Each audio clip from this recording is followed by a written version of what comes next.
Am I doing something wrong?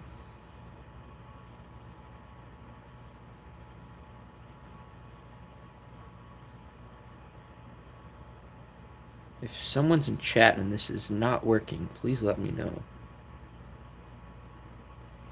Because usually YouTube isn't like this. Unless it's... Oh wait, no, I think it's working. I'm pretty sure it's now working.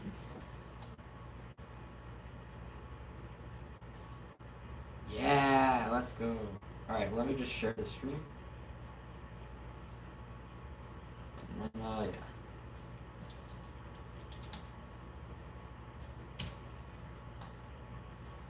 Alright, cool. Yeah, so in this stream, I'm gonna be working on some cards. Oops. Try to get this tripod like that. Yeah, I think that's a good angle. It's awkward drawing like this because my chair is kind of like by the tripod, so.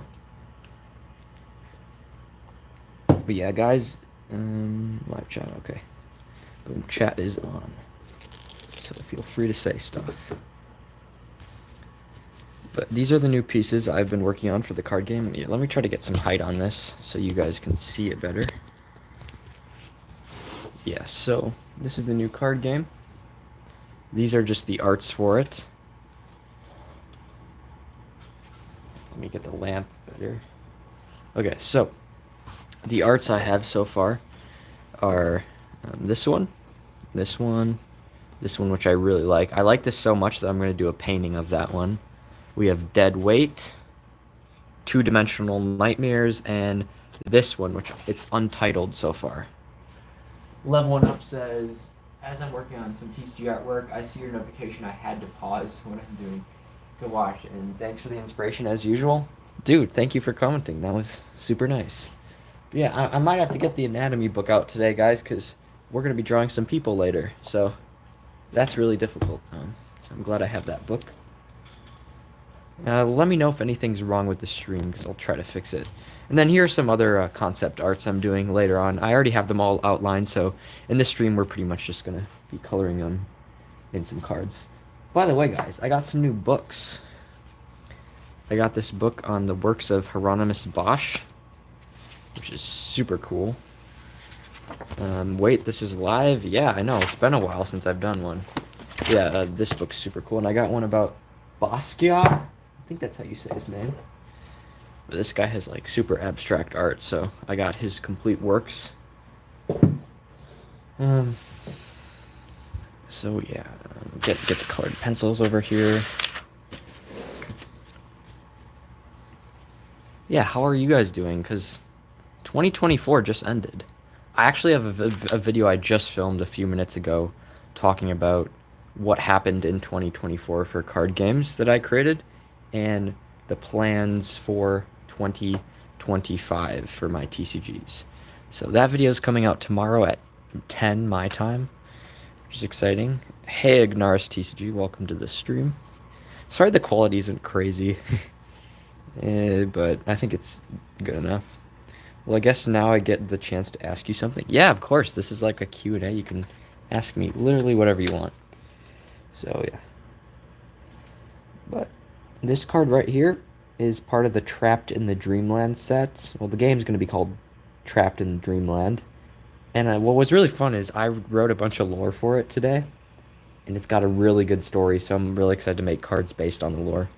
What inspired you to start this card game, and does it have lore? That is good timing, and yes, it will have lore. Basically, this guy has a pretty traumatic story, and he can't deal with it anymore, so he finds a book, and it says you can escape this if you go into Dreamland.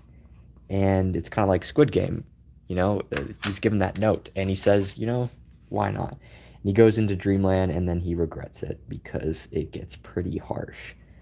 Basically, his worst dreams come true and his nightmares. But then there's another character introduced, and let's just say that doesn't go the best, and then he's left alone again in Dreamland. It's been years, he still has not escaped, And then that's where the second arc comes in, where he just becomes the villain, kind of. It's actually gonna be really cool. His name's Ral, kind of like Ral Graxon from PCGs, but Ral was actually from my comic series. So I'm kind of taking that theme of that backstory and putting it here. There's actually a art of Ral right here. He's a hooded figure. That's the only card art I have of him right now. This is part of the lore, this specific artwork. This is when he first enters Dreamland, and he's like, what the heck is that staring at me? And it's super macabre, so it does get pretty scary. But yeah, I'm super excited for this lore. And what inspired me to make it is actually every other card game. I just wanted to do something different than every other card game out there right now, and card games that have been made before. So this card game does everything differently. Different art style, different lore, different mechanics, different product release, everything. I'm trying to just do as many different things as I can, except of course the card will still be the size of a poker card, just like every other TCG. But other than that, it's going to be pretty different. There's not going to be any combat really. Well, actually there is. It's just not in the traditional sense. Like there's no attack and defense values. There's just one type of card. Well, pretty much two types. There's the Dreamer, who is like your leader card, and then there's just cards, or figments, as I'm probably gonna call them, figments of your imagination, and you gotta play those and try to escape a dreamland before your opponent does. So that's the goal of the game. You don't have to reduce your opponent's life total anything. You just escape, and some people never escape. So that's kind of a cool lore thing. But man, I've been working so hard on this game, and I really want it to be good for you guys. I wanted to, when you open the first package of these cards, I want you to be really enthralled in the story. I'm going to be making a video series about the lore. It's going to be a massive video series, and it's going to be super exciting. What do you think of the different art styles for one TCG? Like how Pokemon has different artists? Oh, yeah, yeah. Well, the thing is, I'm actually going to do that. Most of the cards will be colored pencil, but there will be one painting card. I have an easel over in my corner, and I'm going to be doing one painting card of either an alt art or a new card. And then, yeah, so there will be one different style of art in that card game. But other than that, colored pencil. My actual thoughts on that, I personally don't like it. I think Pokemon does it really well, though, but that's not something I like fluidity in card games. But then again, it's good to have different diversity of card styles and different mediums. I've never seen a clay TCG besides what Pokemon did with some of their arts back in the day. So hats off to them because that is cool, but not something I'm looking forward to doing. I just want to stick with colored pencil and then one painting card. How much does it cost to make a card, like from pencils to the paper you use? Well, I've gotten to the stage in my TCG making career where I've kind of switched to using more premium art supplies. So these colored pencils were pretty expensive. Those are Prismacolors. But once you have the set, I mean, you can honestly just get one set. Like Chaos Galaxy only has one set of Copics, but that works well for him because it's his style. He only uses a certain number of colors, and when you see those colors, you're like, oh, that's Chaos Galaxy. But for me, I wanted to have a very wide range of colors and stuff. So that was pretty pricey. The paper, I don't think it's that pricey. It's just smooth Bristol paper. It was like $10. Fine liners I use are Derwent. I like the 0.1 now. I used to use the 0.5, but now I'm switching to finer details. So yeah, that's a good question. Eraser. I don't know what this one is. By the way, this is like the best colored pencil sharpener I've ever had. This is the Prismacolor one.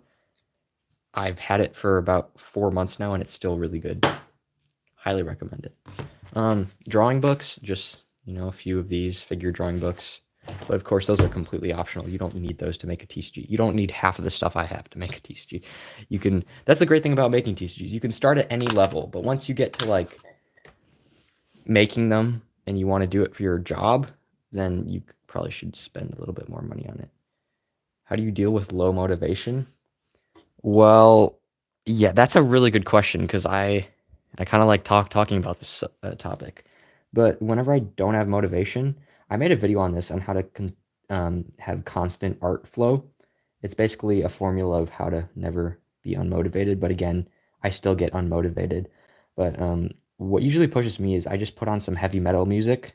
And if that doesn't work, then I go make some food and make sure I'm healthy, take a run or be exercising, which is really healthy for you guys. If you even just do like 1 mile run in the morning, you might think it would take away energy, but it actually motivates you. Or if you just take a cold shower, I'm not trying to be like a motivation guru or anything. I'm just saying these things do actually help.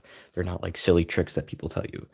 Other than that, getting a goal for your TCG, like what made me super motivated is the theme of dark. I like dark themes in TCGs, so I was like, I really want to make this and I really want to show this to the world.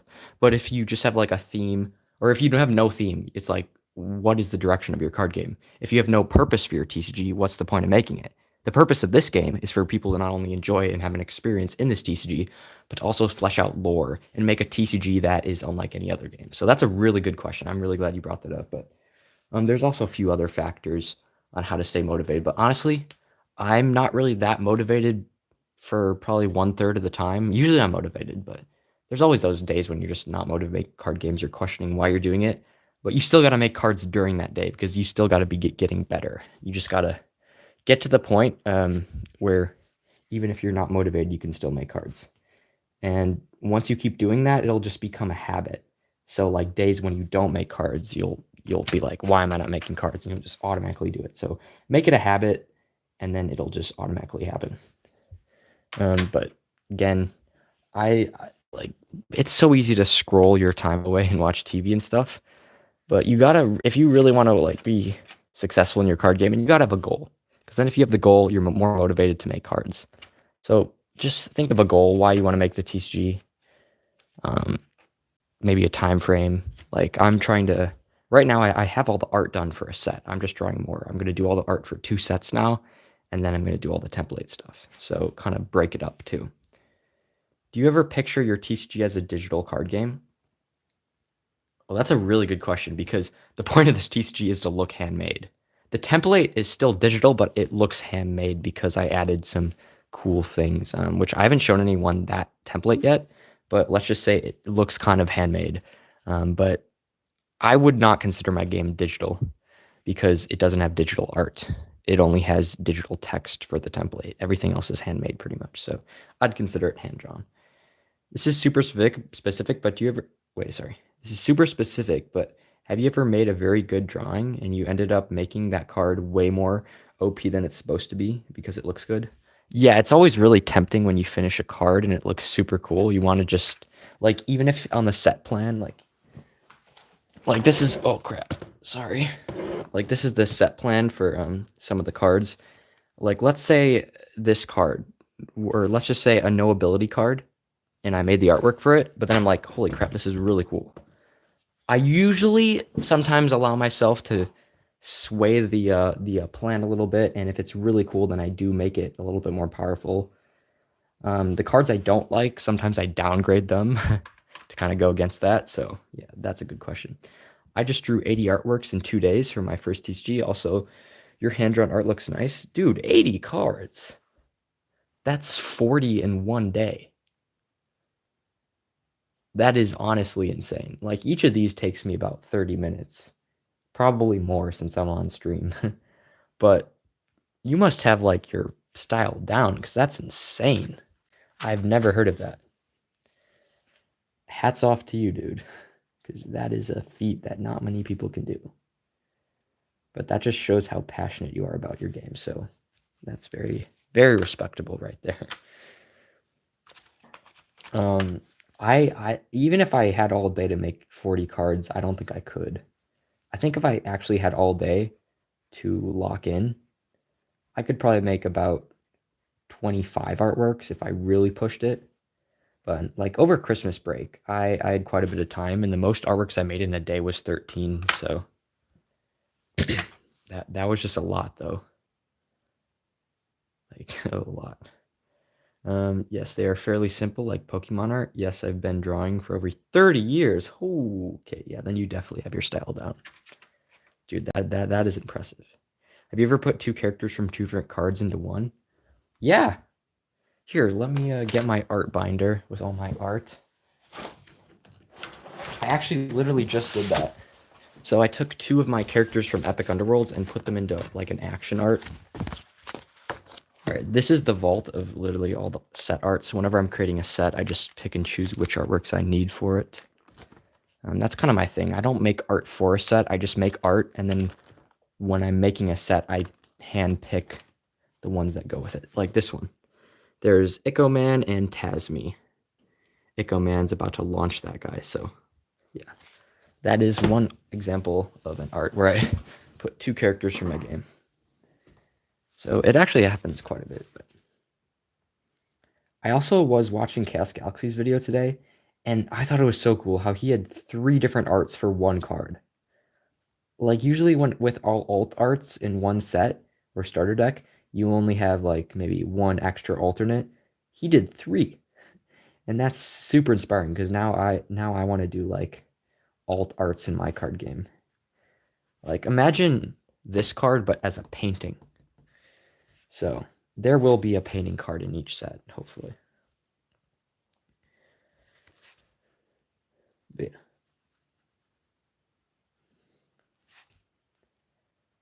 also, guys, once I start earning money on YouTube, I might do like a super chat thing. So you guys can pay like $2 and then you can suggest a card idea and I'll make that card on stream. I had that thought today and I thought that would be a good idea for fans to get more interaction in streams. I mean, usually I'm not a streamer on my channel, but I think it's always fun. And since I'm drawing, I might as well. I've thought of different versions of certain cards also, plus a really cool video of your art studio. Oh, thanks. Yeah, I was a little nervous to make that because usually I don't like showing my room or my face, but I decided to do both of them in one video. But a lot of people seem to like it, and I'm really happy. Have you ever scrapped a card simply because it was just not good looking? Yeah, all the time. I mean, half of them, like not half, but like out of every page of cards I finish, I don't use all of them. Like if I make 100 arts, I'll probably only use 70% of them. So I make a lot of art, but not all of it makes the cut. It's like Prince. You know how he makes like he made thousands of songs? He only used like he's only released like 2 or 3% of his total music catalog. The rest is in his vault. Jeez, I need water. But yeah, if you when you're not a perfectionist, you can get a lot done, and then you can still be a perfectionist because if you make 10 arts, you can only choose a few of them to actually go through. So it's just kind of a good mindset to just be a finisher, not just work on 3 perfect arts. I want to show mine now, but I'm so disorganized and messy. Yeah, staying organized is also helps. That's another tip. Don't be disorganized. Unless it inspires you for some artists, but I think that's kind of stupid. I scrapped so many lame artworks. It's all about how you want your game to look. Yeah, I actually like what you said there, how you want your game to look. Because I used to make card games and only make arts that other people like. But now it's just, I'm going to make what I want to make. And if they like it, cool. And if they don't like it, that's fine. So I actually like that you said that. What was the first ever card you made? I don't care if it's black and white. Oh, God. First ever card I made, I do not have. Because when I first made a trading card game, I literally thought I invented trading card games. It was like, I don't exactly remember what grade, but it was elementary school or maybe even kindergarten. But I was in the art room, and me and my buddy were drawing little doodles, and then I decided to cut them out, and he cut his out, and then we started trading them. And I thought it was such a cool thing. And then, like, other people in the school were doing it. And then I made a game. Those like magnet tiles? I set up like a board game style like that. And we played some games. And then it was only a few years later because I didn't grow up with like technology. I was a free spirit back then with just my imagination, no phone or anything. So I didn't know about TCGs. I mean, I don't even know if I saw them in Walmart at the time because I literally thought I invented them. And my TCG wasn't even a TCG. It was like more of a hybrid board game because of those magnet tiles. So I guess it was just a card game. But then, yeah. So I still remember what paper I used. I used this red, like scrap paper, to make my cards. And then like me and my friends would just basically trade them. We stopped playing the game. We just traded them. And then my other friend, who was like 8 at the time, he was like, "Do you think I'm gonna make a living off of this?" And then he just completely stopped because he was thinking so far ahead. Like, and then I was just so sad because he just stopped by doing that. But anyways, I should probably start responding to chat. I've been kind of off topic. I had 3 card arts left to draw, and I was procrastinating for like a month. One day, I just grinded all 3 of them at my friend's house while watching Planet of the Apes. I mean, yeah, movies can inspire you. Like, often when I'm just watching a movie, I make cards too, and those ideas just pop into my head as I'm watching the movie, and I just make them. Or another thing I do is keep a notebook by my bedside, and whenever I have like a card game idea or a business idea, I just write it down, and that's super good because your subconscious actually works on problems without you even knowing that. And then when you get good sleep, like it'll process that stuff and then you'll just randomly have good ideas. If you like your art, I'll motivate you more to keep inventing your style. Yeah, yeah, it'll definitely motivate you. Yeah. Mystic Islands, W stream. Thank you, Mystic Islands. Dude, you've been on the grind recently. Like, it's really impressive. I'm thinking of making a video 2024 in HTCGs where I talk about just briefly all the card games and what they got up to. Although that video would be a ton of work and I don't have a lot of time right now. But I think either me or someone should do it. But you would definitely be mentioned in there. What's a deep quote you could say to motivate others? Make it super complex and deep.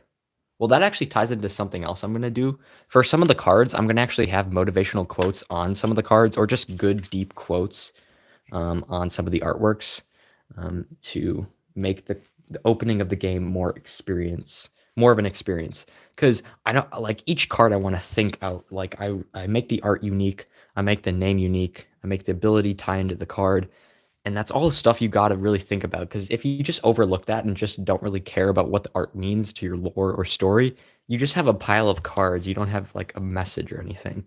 But a quote I could give you, I actually have some on my wall. Um, they're mainly just about being a delusional TCG creator because, not many people believe in you when you make trading card games like this. But if you're delusional enough to think that it'll work, like I am, then and if you stick with it and work on it every day, then it probably will. So that is the quote of the day. I used to draw on every test I turn in and would get extra points just for the artwork. Yo, I do too. Like, look at my math sheets hanging on my wall. These are math sheets and I just doodle, and the ones I like I actually hang up. Also, sorry, I'm behind on chat. I'm gonna try to speed run this real quick. I love to do video series where we do art swap for our TCGs. Yeah, that'd be cool. I watch both your channels. Both my channels. You even watch my PCG channel? Dude, no one watches that, but thank you. Mystic Islands TCG, those shoes are so drippy. I know. He's doing custom shoes with his card game art on that. Like, who thinks of that? That's so cool. I think you may be interested in my next video, how to make homemade booster packs. Heck yeah. How many art pieces do you think I should finish before I start displaying my TCG in videos? Well, you're kind of like me right now. I don't have any of the cards in the templates yet. I just have the artworks done. Like, I have enough artworks to probably make 2 sets right now. But I actually did a video. I think it was the one called Trapped in Dreamland, where I just took some of the new artworks I'm working on and I made like a cool collage video just showing those and trying to immerse the viewer in the world. And it actually worked. A lot of people did that. So yeah, once you have like maybe even 10 artworks, just show them off in a video. Don't give any explanation and just kind of create a mood for that card game. And that'll often get a lot of hype around it. So that's something I did and it turned out well. So you don't have to show the actual cards. Just show some of the art sometimes because when the card is on an art, sometimes people just overlook it. But when it's just the art, just for the art, it's people sometimes appreciate it more. And the whole theme of this game, like the lore is going to be so crazy, guys. I'm so excited, but it's going to be like kind of the backroom style art style. So like the player's trapped in the dreamland, and the goal is to escape dreamland. And you do that by, well, I guess I shouldn't tell you because I haven't put out the rule set yet, but it's gonna be fun. I was referring to Mystic Islands and yourself. All right, cool. The Snake Game TCG, welcome back, dude. Snake Game. I actually remember I was looking at your old videos and I saw that video where you made one of my characters as like a clay model, and I thought that was so cool. But yeah. Oh, guys, let me actually get something real quick because I think you'll like it.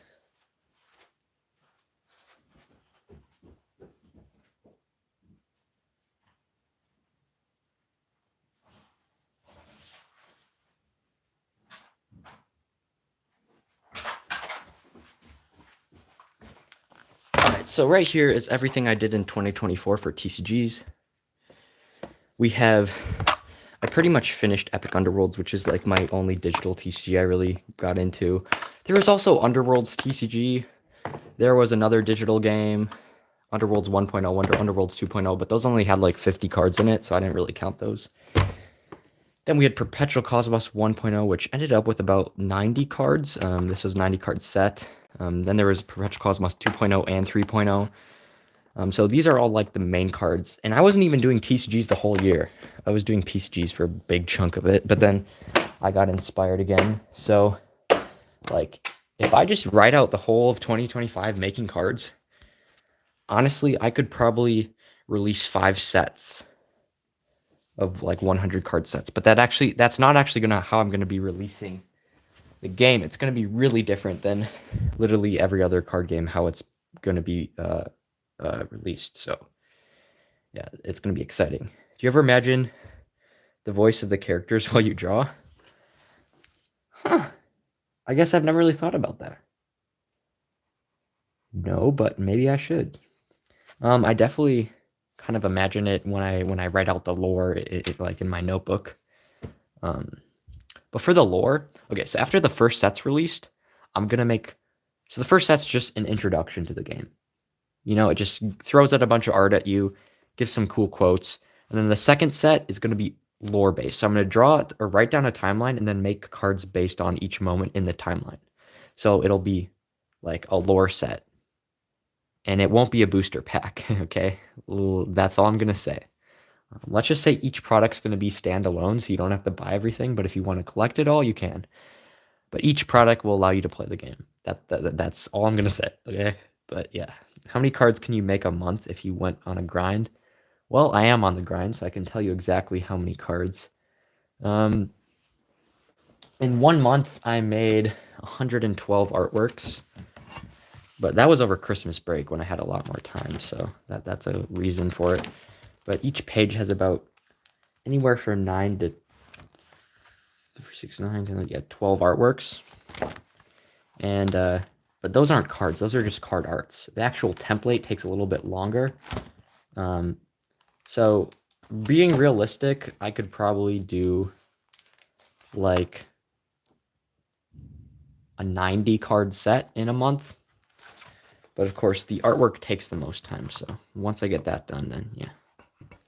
That's a good question. I wonder how many you guys can make, because like out of all the arts though, we should be realistic, because out of all the arts, I only really use 70% of them, because some of them I just don't think fit the theme of a set, so I don't use them. But realistically, I could probably, like right now, since I'm in school, I could probably do a 50 card set in a month pretty easily. But if I was on the grind, then maybe like an 80 card set. So I guess that's my answer. That's a good amount for monthly, honest. Yeah, well, the original plan that I had for 2025 was to make a set a week, but that's kind of overestimated. It would only be like a 50 card set, but that was still one of the plans. And then I actually thought about it and planned it out, and like with sports starting up soon and final exams, it just would be really hard. I mean, it's not that I couldn't do it. It's just I also want to focus on other things in my life too, and not just drawing the cards and making sets. I want to work on other parts of the game like lore and videos. But if I just kind of did not make any videos or any of that other stuff, then yeah, I could probably do a 50 card set a week if I really grinded. Has a friend or family member ever said that you should give up? And yes, what did you do? Ooh, that's a good question. Yeah. Like all my friends say that they just don't understand why I make card games. Um, like some of them even play card games. They just don't get why I make card games when I'm in high school. Like they think I should do it later or something. My family, I mean, they just want me to get a normal job.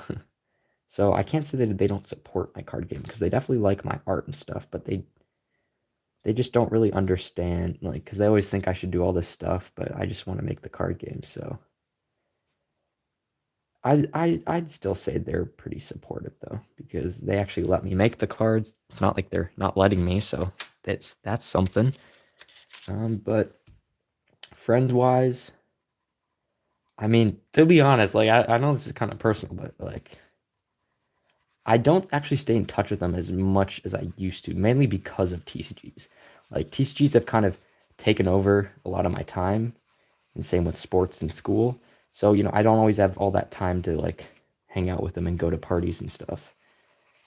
But it's fine because card games are worth it in my opinion, you know, trying to make something cool. Um, Also, I like the use of colored pencils. I'm so bad at coloring in theory. I mean, dude, it's not like you just get gifted it right away. Like you should have seen my first cards only a year ago. They were really bad. But after drawing every day, oh crap. After drawing every day and taking some painting art classes, I've actually just become a lot better. And just, of course, studying how to draw people definitely helps. Like even when you're drawing creatures, if you still know basic anatomy, you can draw them where they look a little bit more three-dimensional too.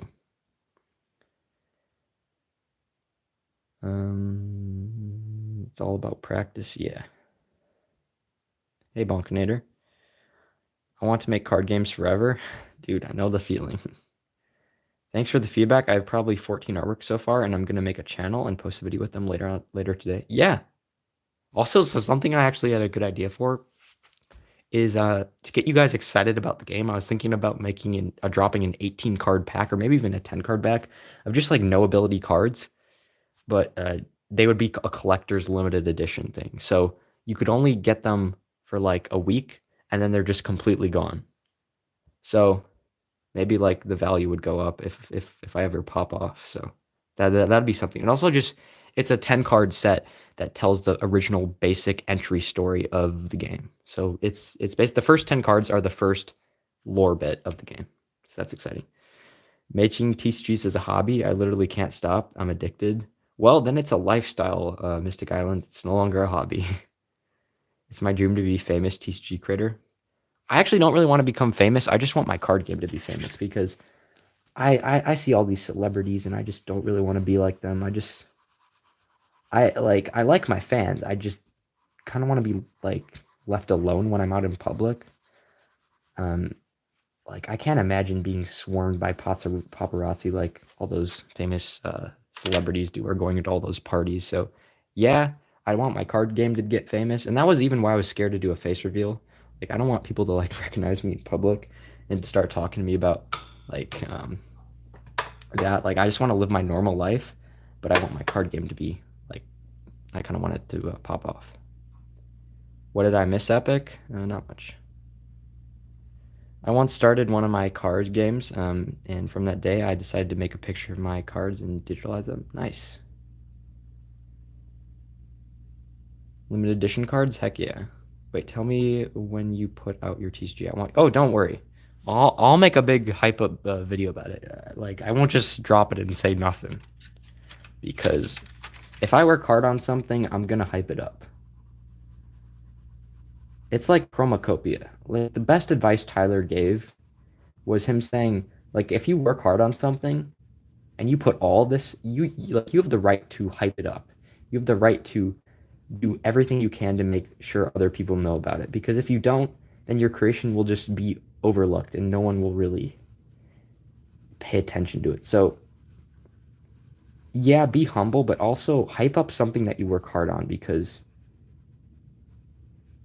you honestly you deserve it if you put all that time into it. So that's a really good advice by Tyler, the creator. Hi, Maximum Studios. I will spend all my life savings on that game. Well, don't do that. I would never want someone to go broke buying my card game. But yeah. I also don't really want to do a Patreon. I know that's something some people said I should probably do if I want to do this full time. But I'm actually going to do something else where you guys get value out of it too, but I also get profit. So that way I can do TCGs full time. But I think it'll be worth it. Very active stream, huh? Can't wait to watch now, though. Yeah. Honestly, I don't really like this artwork. I might not use it because like there's two different walls here, and you can't really tell. It's just kind of messy. I mean, it's still cool. I might still use it, but I probably should define that wall a bit to make it stand out a bit. But that's the thing. Even if you don't like an art, you should still finish it because then if you don't finish it, then your mind's going to be like, all right, well, then I can just do this every time. But if you finish it, you'll be like, oh, crap. I should not do this again. Hey, Epic, I have quite a few projects going on between a TCG RPG system and developing video games. Any advice on managing several projects at once? Yeah, don't do that. That's my advice. If you want, just stick to one of them and put all your time into it, and that'll be great. If you do 3, then all of them will kind of be at the same level. But if you work on only one, boom, it'll be crazy. So, yeah. But of course, you don't have to listen to me. I'm not like this wise wizard or something. Could I give some advice? Yeah, guys, and you can give them advice too. Ayo, been checking out your stuff lately, along with Chaos Galaxies and Shards. Yeah, the HTCG community has been so active this year. Like, I honestly thought it would start declining because of like other trends and stuff. But dude, TCGs, I'm so hyped for 2025. Like, it's already here, and I already have something really big planned with a few other creators in the community. But we're still trying to finish that up. But let's just say that is going to be groundbreaking for HTCGs. So get hyped for that. Other things, this card game will be coming out in 2025. I also, money and stuff has been like a little bit tight for me right now. So the HTCG unboxings will be a little bit less this year, but I'll still try to get a few of people's games. Definitely Chaos Galaxy's new game once his drops, because you got to support him, because he's also trying to go full-time in his TCG, and that is so cool. Because I remember he made a video and he said, I don't think anyone will ever pop off making a TCG from their bedroom, but honestly, in 2025, it's looking like it can, because like if you just really honestly make a business plan, like I made a plan and I thought about it, and if I do all these steps, I can actually make a living off of this card game. So definitely have a plan. If you're just making a card game, then you won't be motivated, because when you have a plan, you'll realize how much time matters and how you should just be spending it on specific tasks. In a day, focus on each for a set amount of time. Or you could do that, Bonkinator, too. But in my opinion, like when I was working on 4 different card games at once, all of them were kind of mediocre. But when I just focused on one, it was a lot better. So darkening the lines helped define them. Yeah, I kind of agree. I like that I did that. Like RPG. I actually made an RPG once. It was a solo RPG, but I'm going to revamp that if I ever do release it. Also this year, I want to release some solo board games. I actually just ordered some from the Game Crafter to see how they play, and hopefully they'll inspire me to make one in the future. Hopefully I can get my own thing started sooner than later. I mean, you either do or you don't, so if you really want to, then definitely do it. W Epic Advice, another absolute banger from the Wise Wizard. Thanks, Monk. Like realizing your game, yeah. You should do a video where you give an opinion on other people's TCGs, like your fans. I don't know, because I would consider myself to have a pretty big reach in the HTCG community. So if I did that, and I just did said something that I would later regret, then everyone would probably, because being an influencer, you actually influence people, so you don't want to say the wrong things. So I think that if I started judging other people's card games, like I don't like to judge other card games. I like to stay pretty open-minded about them. Even if you're just starting out, you have to understand that everyone starts somewhere. So if their TCG doesn't look crazy at first, at least they're trying.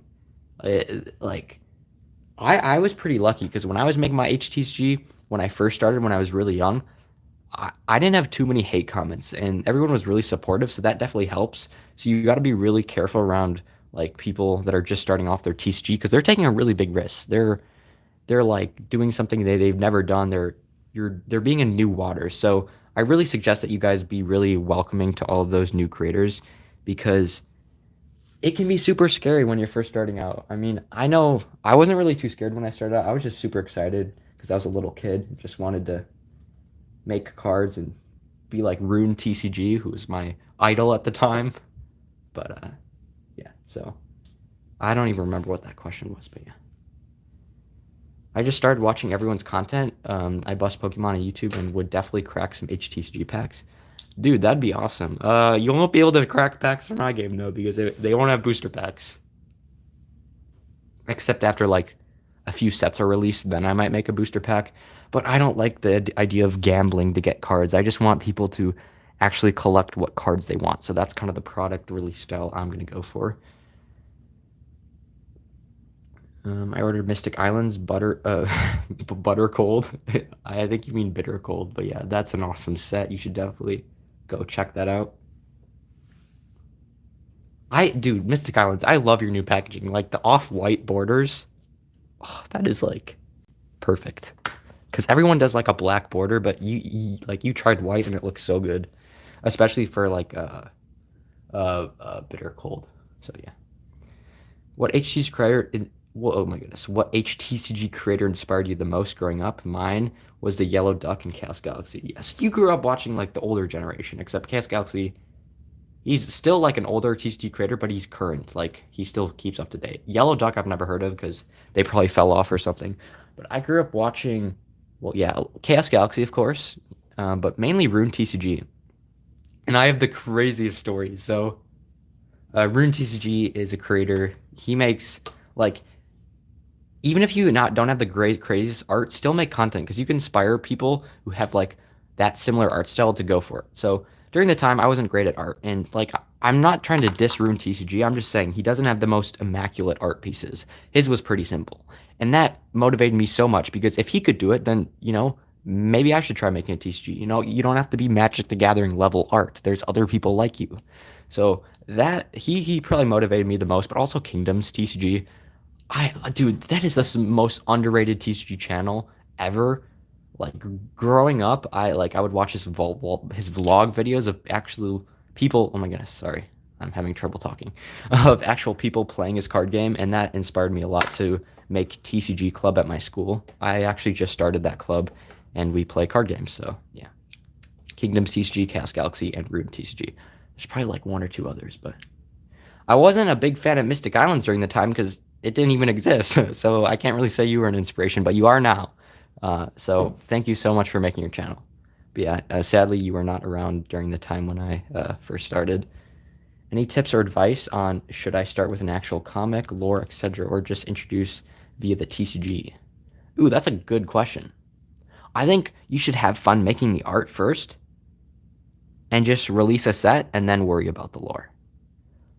There's like two different ways to do it. You make the cards and then you make the lore based on those cards, or you make the lore first and then make the cards. Oh crap, my phone's about to die, so I'm gonna plug it in real quick. Yeah, there's definitely a lot of different ways you could do that. But honestly, whichever motivates you more. Does making the art first motivate you more, or does making the story and then the art? So choose what you want to do first. Okay. I don't know why I'm playing with magnets here. This is becoming less of a drawing stream and more just like a chat stream, but that is completely fine. If I ever release my soccer TCG, I want your full opinion. Okay, awesome.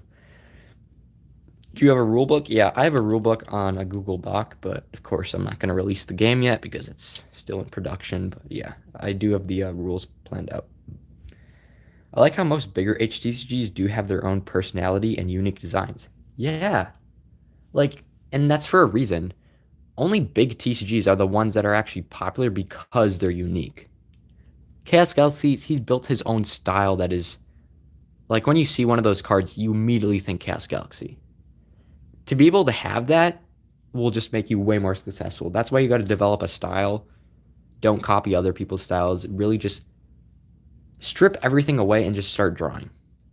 Yeah, learn anatomy and stuff, but then just you can be inspired, but you should really develop your own style. And often that comes from developing your own world and then doing art based on that. So, whatever you want to try to portray in your art will help develop your style. Jeez, I like never talk this much, so my voice is losing its effectiveness. No epic, let me gamble. Don't worry, there will be gambling in this TCG, but through card effects. There also won't be any types, so that's gonna be funny. Bro, do any of you guys remember Doodles Ninja? That was my inspiration. I actually, yeah. Wait, no. I'm thinking of Cardmaster TCG. Back when I bought his cards off eBay. That was so cool. But yeah, I do not know Doodles Ninja as much as I probably should. Anybody here heard of Scribbles with Rachel? Oh, heck yeah. Oh my goodness. That was actually like the first card game I bought, Heroic. Yeah, so I guess Scribbles with Rachel was also another one of my inspiration. The only reason I forgot about her is because she completely fell off TCGs. Like she was so influential. She had an amazing style, everything. And then she just stopped making card games, which I'm glad she wants to do what she wants to do, but she was so inspiring for so many people. So sadly, we lost Scribbles with Rachel, but I still have her 2 starter decks. And I remember playing that with one of my friends who was completely not into TCGs, and he also had fun playing that. So yeah, I'm pretty sure they're still on the Game Crafter if you guys want to get them. But I don't know. That's so cool. You started a TCG club. Oh, hey, Dimension Battles. Yeah. Dude, we have like half the HTCG community in here. I'm so new to the TCG community. I got no clue anybody is in it besides Epic. Oh yeah, there's a whole nother side to this. There's actually an HTCG community Discord, but that is like so many people that do indie TCGs and not really HTCGs that you make in your bedroom. So I don't really join that server much because, also like there's a Chaos Galaxy server. No offense, but it was so toxic when I joined it. Like, I'm not gonna lie. That was the most toxic server I've ever been in. Like, I made a deck and I was like, look at this. I just opened some Gas Galaxy packs. I was like, look, guys, I made a Weatherman deck. And they just completely destroyed my Weatherman deck. They're like, oh my goodness, this is the worst deck I've ever seen. So I like left right away. So I can't say I had a pleasant experience, but there's a bunch of really awesome people in there. So yeah, but just be warned when you go to certain servers because there's like different cultures within it. Like the Epic Underworld server, I try to make it as friendly as possible. And if anyone's like bullying, I just completely get rid of them. So you don't really have second chances there. So you got to be friendly, like be yourself, but also be friendly to people in that server. But like other servers are a little more loose, so you can kind of be mean and send weird memes. So I try not to join those servers, but you can literally do whatever you want, but just be careful. Dimension Battles is goated. Heck yeah. I heard somebody on Instagram say make more, talk less, and that spoke to me. Oh, heck yeah, Pat. A fellow streamer in here, Pat Dan. Guys, go check out Pat Dan's YouTube channel. He's an up and coming streamer prodigy, and he's yeah, really cool. I think it'd be really cool if we all chose one character from our TCGs and made it so that any can. Yeah, that was actually a video I made. It was travel characters where they can travel from someone's TCG to another. So if you want to check that out, it's called Travel Characters. It's a pretty recent video I made. I'm going to make a TCG soon because I got a printer and a guillotine cutter. Nice. Well, there's actually a HTCG card game called Shards of the Multiverse, which was supposed to be a game that everyone in the community worked on, created by Skyscape, but like no one entered. So that kind of died off. But there is something coming that's kind of like that, so get hyped. Nobody knows where she is. Yeah, Scribbles with Rachel completely disappeared. All right, let me try to respond to chat really quickly because I also want to start drawing. So my YouTube just started gaining like I remember the days when I would have like 1 to 2 viewers and I could just make cards, and from time to time I would have to look at chat, but now it's like wow. 3 years of TCG unboxing content. Should I start a new channel for my HTCG and build? No, just completely don't start a new channel. That's like the worst thing you could do. Just build off of what you already have, because otherwise you'll lose like all those subs. Just have one channel. Like unless you're doing something completely different, then yeah, you can start a new one. But that's something I wish I would have just had one channel instead of creating all my other ones. TCG Club would be so cool. Yeah, it was pretty fun.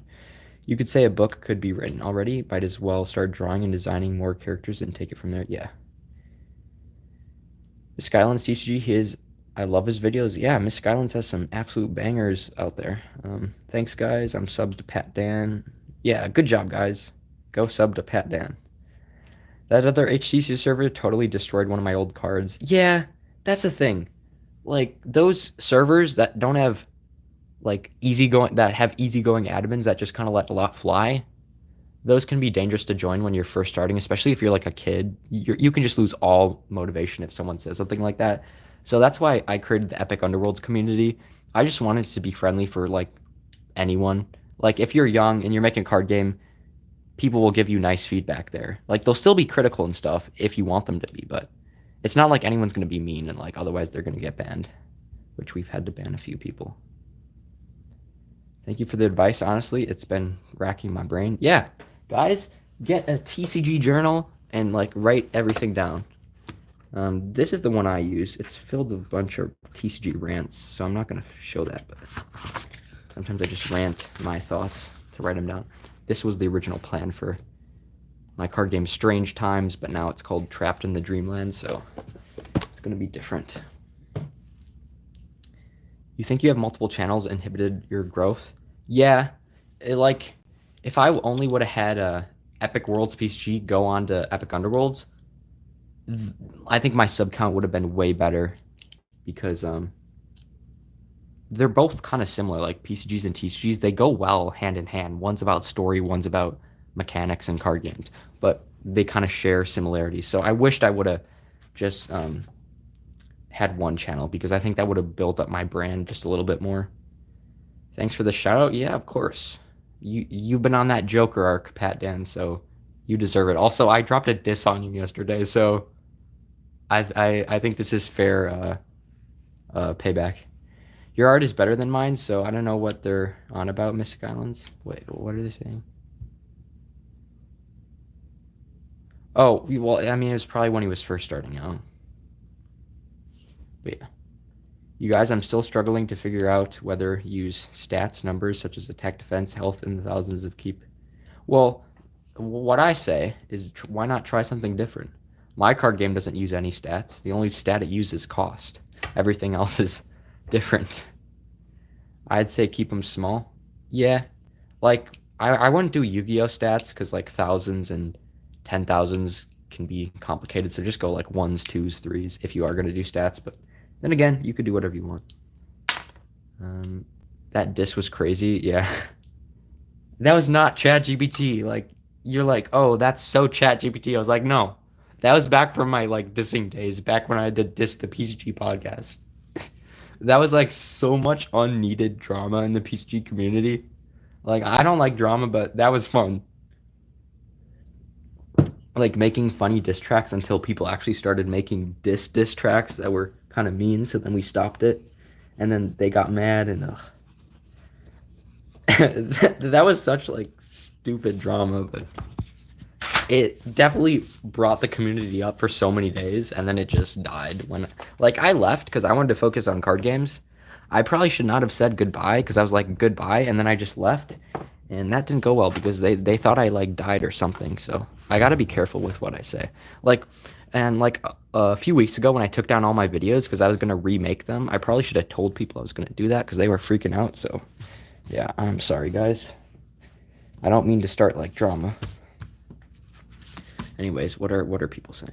That diss was crazy. Yeah, I thought that ChatGPT because you sent it so fast. No, it's just like that constant flow, you know. Goodbye. I know that I found out that's like the worst thing you can say. Like you should give an explanation before you leave something you made like 500 games for, which I still have all of my PCGs. It just completely died. Like I think I just got so burnt out because I made so many games that I just one day completely lost all interest for it. Or maybe just TCGs are just so much more I'm not gonna say something otherwise because PCGs are still cool. It's just like TCGs to me are my preferred art form because that's kind of what I started with. And yeah, but PCGs definitely have an appeal. They just no longer appeal to me right now. I'm not saying I'm gonna completely quit those, but for the meantime, I'm gonna be working on card games. Scribbles with Rachel all over again? Yeah, yeah. I don't know why I thought I could remake all my videos, because then I was like, I can't remake those unboxing videos, so then I just put them all back up. Uh, that was definitely unneeded, though. Scribbles with Rachel was awesome. I know. Like, I have the heroic cards still. They're so cool. Like, hers was a handmade card game, because she had handmade art. It was on a digital template, but it still felt handmade, and that's why I loved it so much. I got new colored pencils for Christmas, and I started using them all the time for my Socrates. Dude, same. I actually went to the art store for Christmas. It was like a really cool one. Had a bunch of stuff, and I kind of splurged and I got this board right here, so my cards are smooth. I got some new paper, colored pencils. I got a TCG travel making kit, so I can make TCGs on the go. Cause this summer I'm going to Scandinavia, and like I'm terrified of planes, but I think it'll be worth it because I'm gonna bring card making supplies and I'm gonna make some Scandinavian themed cards, which maybe I'll make a whole set based on like what I get inspired with. I'm also going to Iceland because that's like on the way. So Iceland and then Scandinavia. So when I'm in Iceland, I'm gonna make like an ice set probably.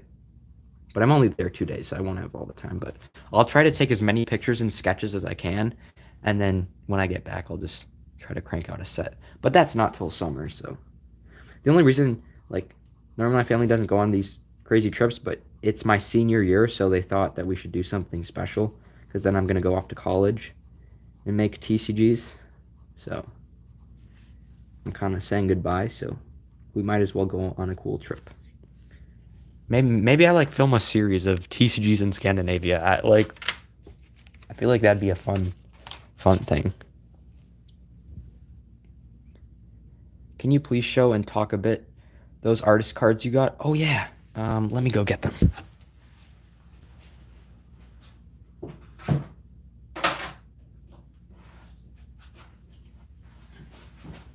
Yeah, so this was something like I watched a documentary on like NFTs or something, and I was like, what if we could do these but for like mini art? Or I was like, I was also thinking about, dude, I want to collect art, but it's all so expensive. And then I was like, what if we did mini art collecting and made our own like mini galleries? So I made a video about it, and I thought it was gonna pop off, and it kind of did. Like a lot of people joined, but the only problem was like selling them. Like people think you should just sell them for like $1. Others think you should sell them for like $50 each. And yeah, it just got a little messy, and I just focused on my card game. So I'll definitely get back to this mini art collecting.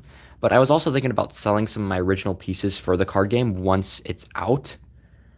Because like imagine if you buy one of these pieces and my card game like 5 years from now pops off. That'd be so cool if you actually had an original piece. But again, they're like this small. So I might do like like original comic strips, like just do the whole sheet. I think that'd be really cool. But I also want to keep most of my art though. But yeah, that's all I really have to say about these mini art collecting things. It was just kind of an idea. I made a Discord for it. People made little galleries, and I don't know if any trades or selling went, but yeah, it's pretty cool. What are you doing for college? I'm going to be studying art and business. I want to be double majoring, which if it gets to too much, then I'll just do a art minor and a business major. But the plan for college is to really start working on my card game, like making a business, because I'll have more time.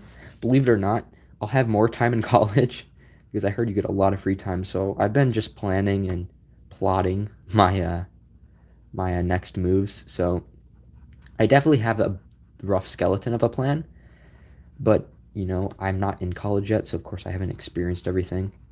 I might completely find something new, but I highly doubt it because TCGs are life. But I definitely plan to do TCGs full time if I can. And if I can't, then I'll just get a part-time job and then I'll do TCGs when I'm not working. So I'm definitely gonna do TCGs as long as I can do them. That's a good question.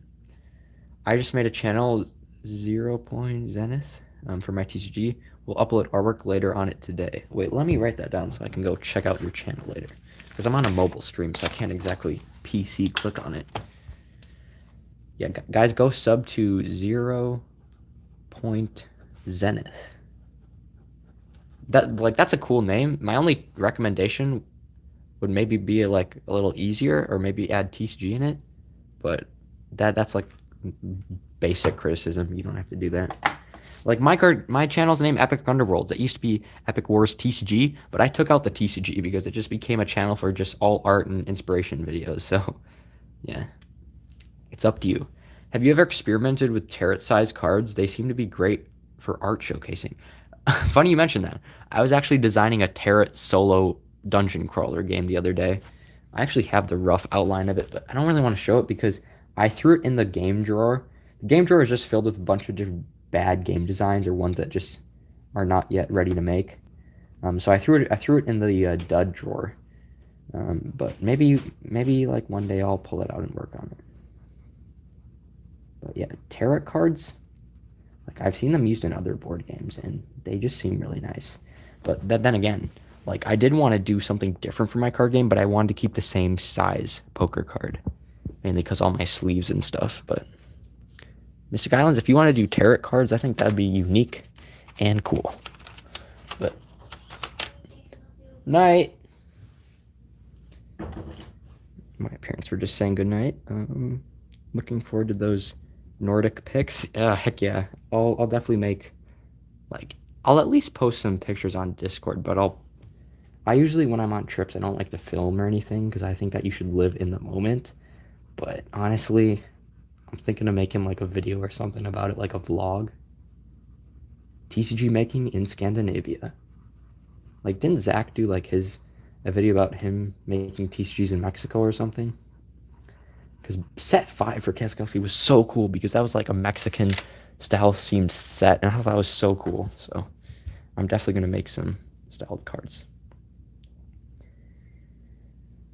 Something that inspired me was Dimension Battles Henry, so I decided to make my own Henry, and turns out it was Henry from Temu. Oh, cool. Yeah, a lot of people like that card. I made a card called Henry, but not Henry. But yeah, Dimension Battles is really good for inspiring people too, because he also has a simple style that definitely connects with a lot of people. Because complicated styles, like, they're really cool, and other artists will appreciate it, but like the average person might flock more towards a simple art style because they can, appreciate it more, I guess. I don't know what I'm trying to say. He went to Colombia, I think. Oh, Zach? Oh, my bad. But he went to some sort of country. And his art just looked more abstract, which I really liked. Where's my skin tones? Dude, out of this whole set, do I only have one skin tone? Oh, never mind. I had to look at the yellows. Is this a skin tone? No, that's kind of yellow.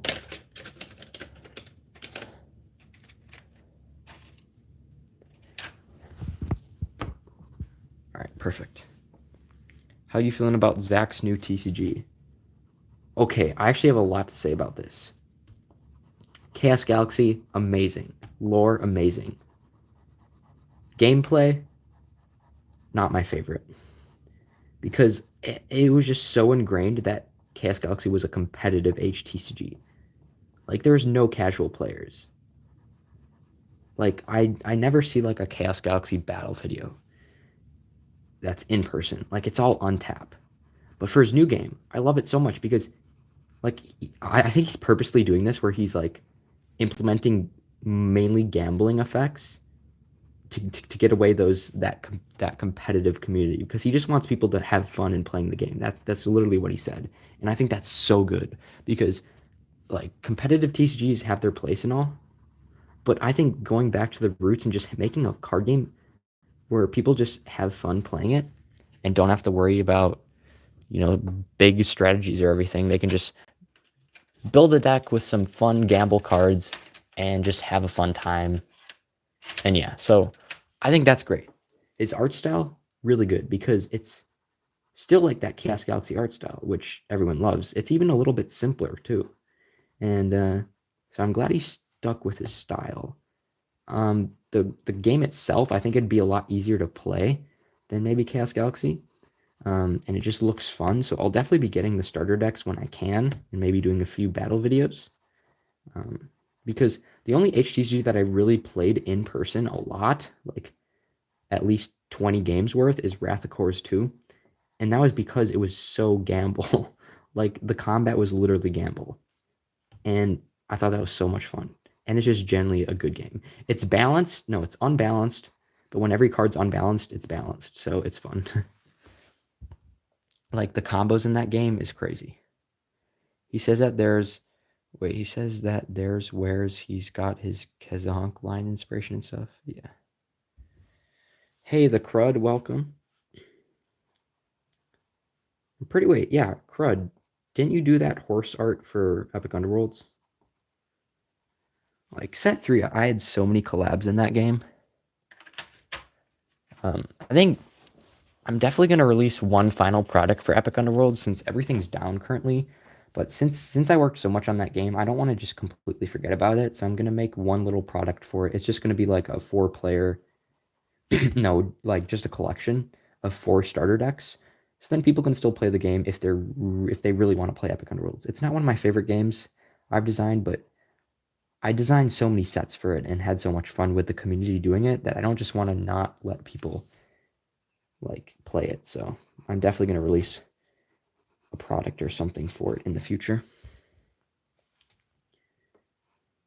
Dude, I'm glad that like I'm streaming again, because now that I'm gaining more subs, there's more people watching and it's definitely a better discussion. But I'm losing my voice, so I need to drink some more water.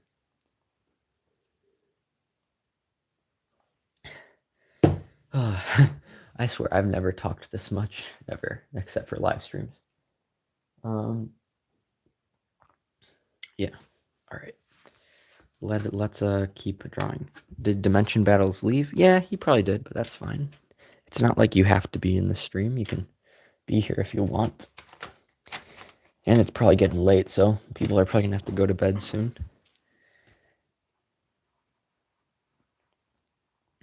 In Mexico, there's a toy called Tamatodo. Take all of it. It's like a spinny wooden dice thing. I'd like to see something like that implemented with some crazy effect on it. Maybe. I mean, I have been to Mexico, but it was when I was so young that I can't really get inspiration from it because I don't remember much about it. But I definitely went there. I just kind of wish I went there later on. Like sometimes I don't understand why people take you to trips when you're so young, because you really don't remember a lot of it. Like it's better to take them when you're more mature, and then you can really take in what you're seeing and appreciate it. Can leave more of an impact. But that's kind of just a thought. It's only 8:45 for me. It's 10:45 for me right now.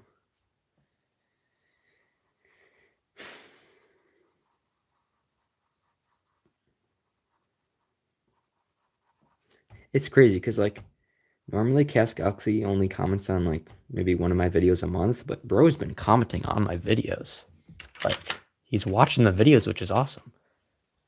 Like they must have obviously caught his eye. So I think my newer videos, them being edited, makes people want to watch them more. So I'm definitely gonna edit my videos. And I was thinking of getting a new camera, but it was so expensive that honestly I'm just gonna use my phone for now until I get more money. It's 5 a.m. for me. Dang. 5 a.m. At least it's not 3 a.m. Alright, so this card actually ties into the lore. As you can see, there's this purple dude in a bunch of the artworks. When he first enters Dreamland, he's getting hunted by this blind dude, so he's hiding in the corner. And then he gets caught by this guy. He's right there in his grip. And then he'll escape by killing this guard. And then he'll find this place, and then, So I try to do a little bit of story, even if it's just the first set. Do you usually script your vids or freestyle them? I kind of do both. I write down like 1 or 2 bullet points for the base video, and then I just freestyle everything. Sometimes I have to like refilm the whole video if I start going on a random tangent. So usually there's like 2 to 3 takes that go into each video, but yeah. It's definitely, I like freestyling because scripts, it just takes out the emotion and the initial feelings. It's like music. When you take so many takes of a specific song and make it so perfect, it drains out all that emotion and rawness. That's why lives are so fun, because it's that raw song and it has more texture. Sorry, I need to drink more water. But yeah, what was I saying? Almost midnight over here. Oh, heck yeah. I'm on California's time, so I'm having an iced coffee, so it's going to be a long night. Heck yeah. I have a TCG game, and it's an Aztec type, but I don't know how to draw. Well, I didn't know how to draw either, but okay. Should I make a series on how to draw? Like, because I went from drawing. Okay, guys, I have to take you down the rabbit hole of Epic Underworlds of where I started. Okay, so if we go over here, oh, that was the pizza I was eating. I'm gonna unplug this charger. Oh shoot, I can't show that. Here, let me put that over there. This is something Soap sent me when I ordered some of his cards. But if you want to see where I started, wait, no, that's not. I have like 2 bins of just old TCGs on my desk here. Dane's old cards. By the way, I just did this piece in art class. It's of some trading cards, but I did it like on colored pencil. Anyways, this is the box. Oh, this is so unorganized. Okay, but guys, if you think you can't draw, look at my first cards. These aren't even my first ones. These are just like my 2017 arc. Like, if you think you can't draw, shut up. If you practice, you can draw. Like, what is this? He's a guard. Or like, wow, a syringe. Wow, that's wow. Wow. Okay, so it went from this to, this. Here's Epic Underworlds 1.0. Then we got a little bit better. Wait, no. Well, there's Epic Wars TCG. Oh, there's just a Transponge in here. Why is that like my only card in here that's not won by me? That is so weird. Playtest cards. But yeah, guys, don't say you can't draw, because if you lock in and just draw every day, you seriously will get better. Like, it'll be crazy how fast you get better if you just draw a lot. This box is full of a ton of old TCGs.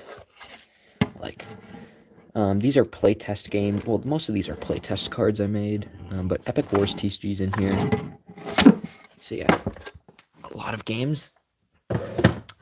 Where's Mystic Islands? Because I know he's in chat. I don't know if it's in the binder or not. These are just some Wrath of Kors. These are all Wrath of Kors. Wait, no, are these Magic decks? I don't know. I literally can't tell. Actually, wait. I think I have Mystic Islands in here. Wait, let me lower the camera. Sorry, guys, this is kind of last minute here. Let me respond to chat real quick. You can kind of tell about my art style just by checking out my profile picture. I can't really see it on here. Stickman, nice. I love your art style. Thank you. It's very Dimension Battles like. Really? I mean, I would say maybe the old stuff is, but definitely not the new stuff. The glow up, I know. Like that was just in a few years too of going from Epic Underworlds to Perpetual Cosmos. Oh wait, no, these are old TCGs too. Yeah, these are some of my older ones too. So if you say you can't draw, if you just practice, you will get really better. It's not like you're born with it. Do you use Bristol paper? Yes, I do. I use smooth Bristol though. Okay, so this was the first card I made when I got back into TCGs. Okay, so you don't need to start with much. Okay, just keep drawing. And like even in this TCG, like you can see how I actually got better just in this one game. Like the jump was crazy. Oh, this was another digital TCG I made this year. This didn't really pop off. The reason I didn't make it is because it's so generic. It's got cost, attack, defense, just like every other TCG, and I just did not want that. It's got some cool arts though. Oh, this is EU prototype, and then this is another digital TCG I was working on, trying more styles. That one didn't work out. Okay, where's Mystic Islands? Because I think I have some.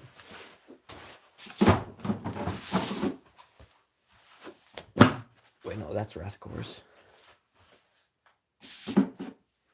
Right, I think it's in a box actually. I take the cards out of the binder literally all the time, so it's probably in a box.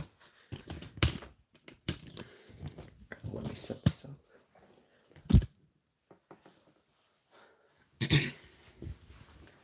Can I see your newest cards? Well, you're looking at them right now. They're not yet in the templates because it's a digital template, but I do all the arts like this. And they're literally, if this is my hand, they're really small. Looking a bit into shading and perspective goes a long way for sure and doesn't hurt at all. Yeah.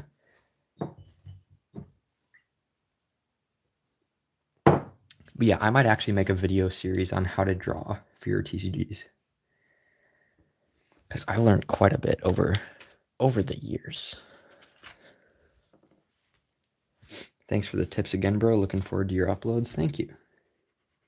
Yeah, I want to do more tutorial videos to help you guys because I think if I really focus on tutorial videos, the TCG community would just really benefit off that. But like, there's two types of videos. There's videos where you just show off your stuff and inspire people, and then there's videos where you teach people. And then there's just videos where you flex about your card games, which are always fun to make. Crazy art direction change though. I know. I went from making like silly characters to now like cooler cards with a purpose. I'm in a major art block right now, the worst thing I've ever had. How should I deal with it? If you have any suggestions? Yeah.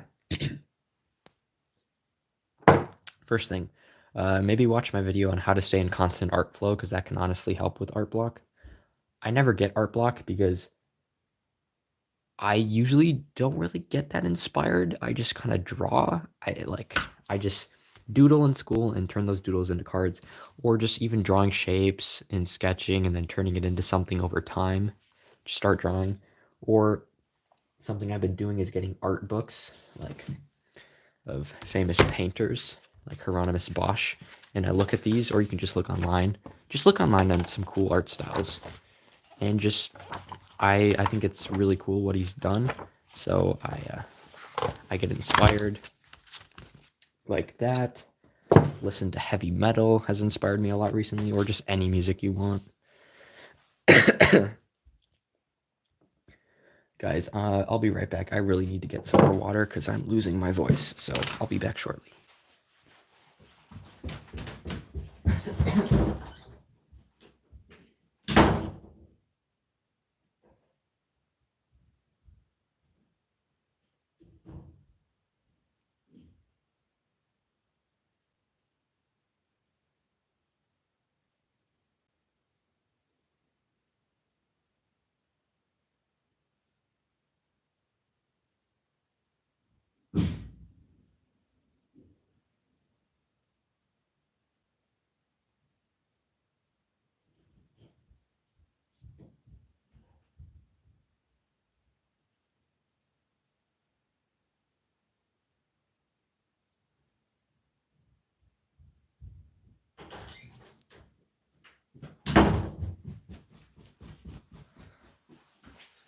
All right, I'm back.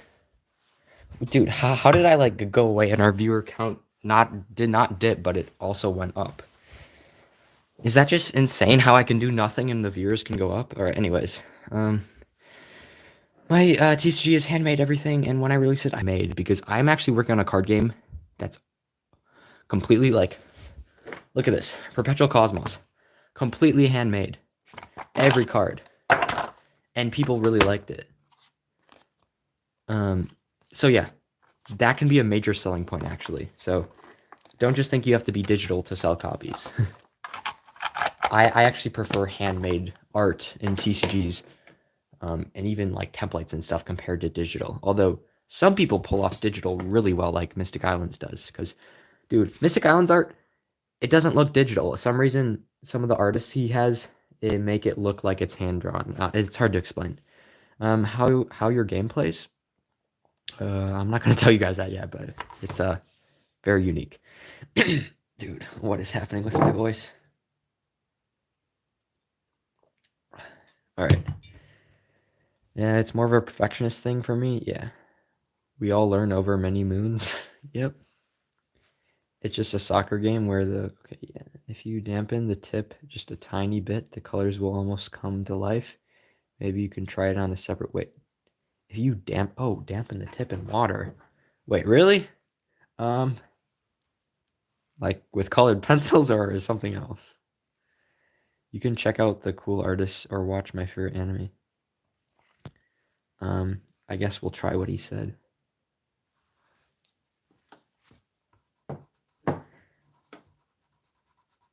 I mean, I guess that's better. I honestly can't tell. But yeah, Prismacolors are really good for TCGs because they blend so well. Either that or like I used Karan Dash because those are good. They just don't blend as well, but they're so good for fine detail. Just a little tad. All right. Well, I guess this is Bristol, so it can handle it. All right, let's try this. Wait, where do I want to draw here? Honestly, it helps a little bit for blending. It's kind of like painting. But yeah, guys, if you're watching this, you can watch this or you can also listen to this and make your card game, which I definitely think you should because, you got to always be on that grind if you want to make it.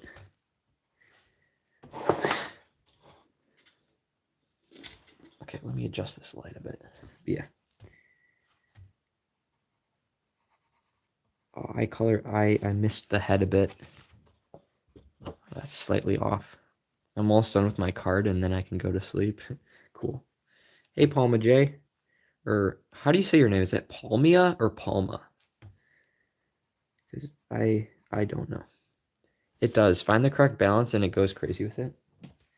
Dude, I kind of want to try it again. It's not gonna like damage the thing, is it? I guess it's Bristol paper, so it's pretty thick paper. I think you can handle it. But yeah, that's the beauty of streaming. Your fans can teach you stuff too. Oh crap.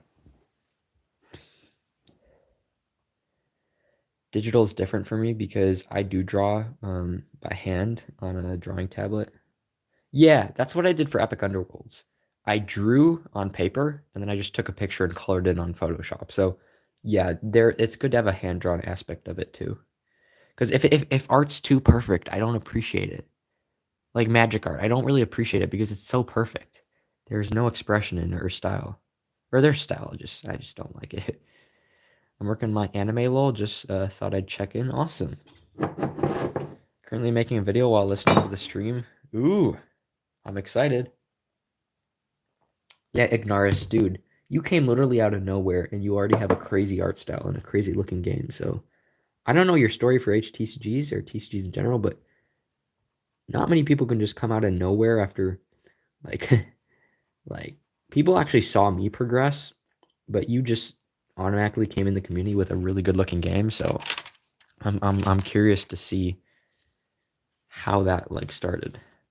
After being out of school for 3 weeks, I have to go back to school on Monday. Yeah, I went back to school last Monday after break, but it was fine. I mean, teachers weren't too mean with the amount of homework they gave us, so it was fine. Sometimes I miss doing colored pencil. I'll probably release some promos with my hand-drawn art.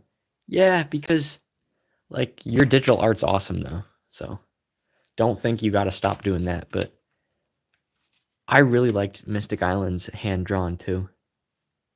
And also, Mystic Islands, like, I know you're into fantasy and stuff, but don't be afraid to, like, try drawing just weird creatures and stuff. Like, it's okay to, like, none of these cards are traditional in any sense. Like, do any of these look like anything you've ever seen? No, they're not, like, stereotypical fantasy. And that's what Mystic Islands and Wrath of Kors are so cool, because they take traditional fantasy and they expand upon it. So, definitely keep doing that, but also like if you really want to like stand out from other fantasy TCGs, like this is just my opinion, but try experimenting because you have the time to experiment. Like it's not like you're in any rush to make it massive with an HTCG. So experiment. And then if you experience so much and you find something that really is good and pops off, your game will just be so cool. But Mystic Islands with Bitter Cold, that's already unique. I actually remember when my friend Wolf, he bought the Bitter Cold promo pack, and I was so jealous because I could not get it at the time.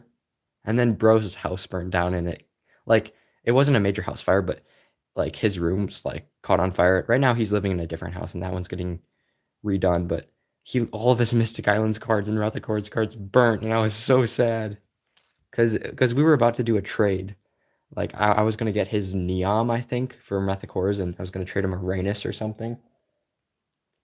And those cards went up in smoke, sadly, which is really sad. I mean, he's fine. He actually wasn't at the house, or neither was his family. But there goes all his TCGs. He also was working on a card game called Bloodstone. I really agree with the MTG thing. They feel emotionless. Yeah, and like old MTG was so good. That's why it's so popular. It's not only has a lot of value, but all those like works were hand painted. And dude, there's actually a new card game called Sorcery TCG. Every card is hand painted. They just have a bunch of painters on their team, and I want to get that game so bad, but it's so expensive. I mean, it should be expensive because each thing's hand painted, so it's not like it costs nothing. But they have such a like cult-like fan base because it's such a cool game. But like only people who are really invested in it can really get to it. They only really sell booster boxes. They don't sell booster packs. Like on any of the things I've checked. Oh, but I really want to get that game. Like to think that each piece is someone spent so much time on it, where most cards, it's like one person for an HTCG and you kind of just do it and do it and do it. But with that, you can really put a lot of time into the art. I wish my art was better. Well, if you're unhappy, get a sketchbook, watch some art tutorial videos, and just keep working on it. Lucas, don't mind people, they're jealous. I mean, if you don't like your art style, I mean, it's okay to not like your art style for a certain point in time. Just keep experimenting and working hard on it, and then you'll be proud of it. Epic, what do you think of this idea? I'm going to do a traditional work of TCG, maybe watercolor? Dude! Or gosh, for regular card designs, and maybe oil pointer. Oh my god, I can't speak. Oil painting for rarer, more special cards. Oh, that'd be so cool. Wait, I'll be right back. Because I actually tried making a watercolor TCG at once, because I thought that was such a good idea. I only made like 3 cards for it, but dude, watercolor TCGs have so much potential. It's just a medium I had no patience for. Like, colored pencils is my medium. Watercolor, no, but I have so much respect for anyone who would do anything like that. Like, to attempt that is crazy. Because watercolor is so hard, but if you just stick to it, or stick to any medium that is really hard, And if you put a lot of work on, you'll be so far ahead because like no one else will want to do that medium and you will be so unique. Like I'm just saying if you actually do that, that'd be crazy. I would most definitely get a watercolor TCG if it was on the Game Crafter. Time does equal money. Yeah, you can't just like some people just want to make a TCG right now and get money for it. But no, it takes so much time to develop your style and stuff. So making a TCG is no easy task. Because your first game, unless you're like Ignaris TCG, probably will not pop off. Like it'll take a few renditions or a few other card games to really stand out. Like Chaos Galaxy probably made like he had a box of like 20 old TCGs. So don't just think you can start from literally nothing unless you're something special. I'll try my hardest, and it's only art style I like. All my friends say I should quit. Well, then you probably should be hanging out with those friends. Like, honestly, I don't have that many friends. Like, I have a few good ones, but like, you don't need all these. Oh my goodness, I can't speak. That would be sad if I had to end stream because I lost my voice because I was speaking so much. What was I saying? Gosh is a thicker, opaque watercolor. Yeah, I saw that at the art store. I was so confused as to what it was because I never saw it, but yeah. It's probably easier to use too because it's thicker. Watercolor I've been doing for 2 years. Oh, dude, then you should totally do it. Watercolor TCG. That'd be so popular if you made it look really good. Best advice I got is if you don't try, you'll never succeed. Exactly. Exactly. You will fail if you don't try, guys. Like if you're watching the stream and you want to make a card game, get up, like lock in, you know? Just work on it hard. And you guys got so many inspirations right now. This is a golden age of HTCG creators. So many people are doing so much. Like Mystic Islands is freaking cooking. Chaos Galaxy is making a new TCG and cooking. I'm cooking. So many other smaller creators that are no one pays attention to. Mobimon TCG. Bro is making 3 different card games. 4 actually. One's secret. And he's cooking. He's already on set 3 of Mobimon. He has a tournament and like he's underrated, but he's still trying. You know, when I first did my channel, I had like 2 views a video. But after like 3 years of doing it, I'm now here. And like it just shows that like I've been consistently uploading at least once a month for the past 3-4 years. And when you do that, you really can't not gain subs unless you're just making really mean content or something or bad content. But as long as you have something to say and you keep doing it, you just keep doing it, you will gain subs. It'll take a while and you got to be patient. But right now it might not seem like anything you do really matters, but if you do it long enough, the results are crazy. I mean, it's same with going to the gym. First day going to the gym, no results, but then after a while, boom. It's same with the drawing too. I feel like I'm just giving. Never mind. But yeah. Good advice on Mystic Islands. Remember old animes, mangas like Pokemon? Yeah, I never really grew up with those. I only just recently got into manga, like Berserk.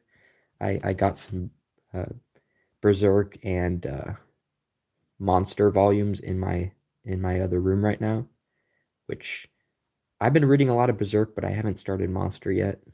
I really want to get Vagabond too. It's just manga's so expensive, and I like having the physical copies because they're so cool. I try hard. Wait. What did he say?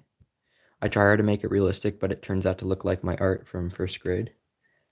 Well, like all the things you've been saying, like Lucas, no offense, but they've all been kind of negative on your art. Maybe you just got to change your attitude. Like if you have a positive attitude towards your art, maybe that'll help.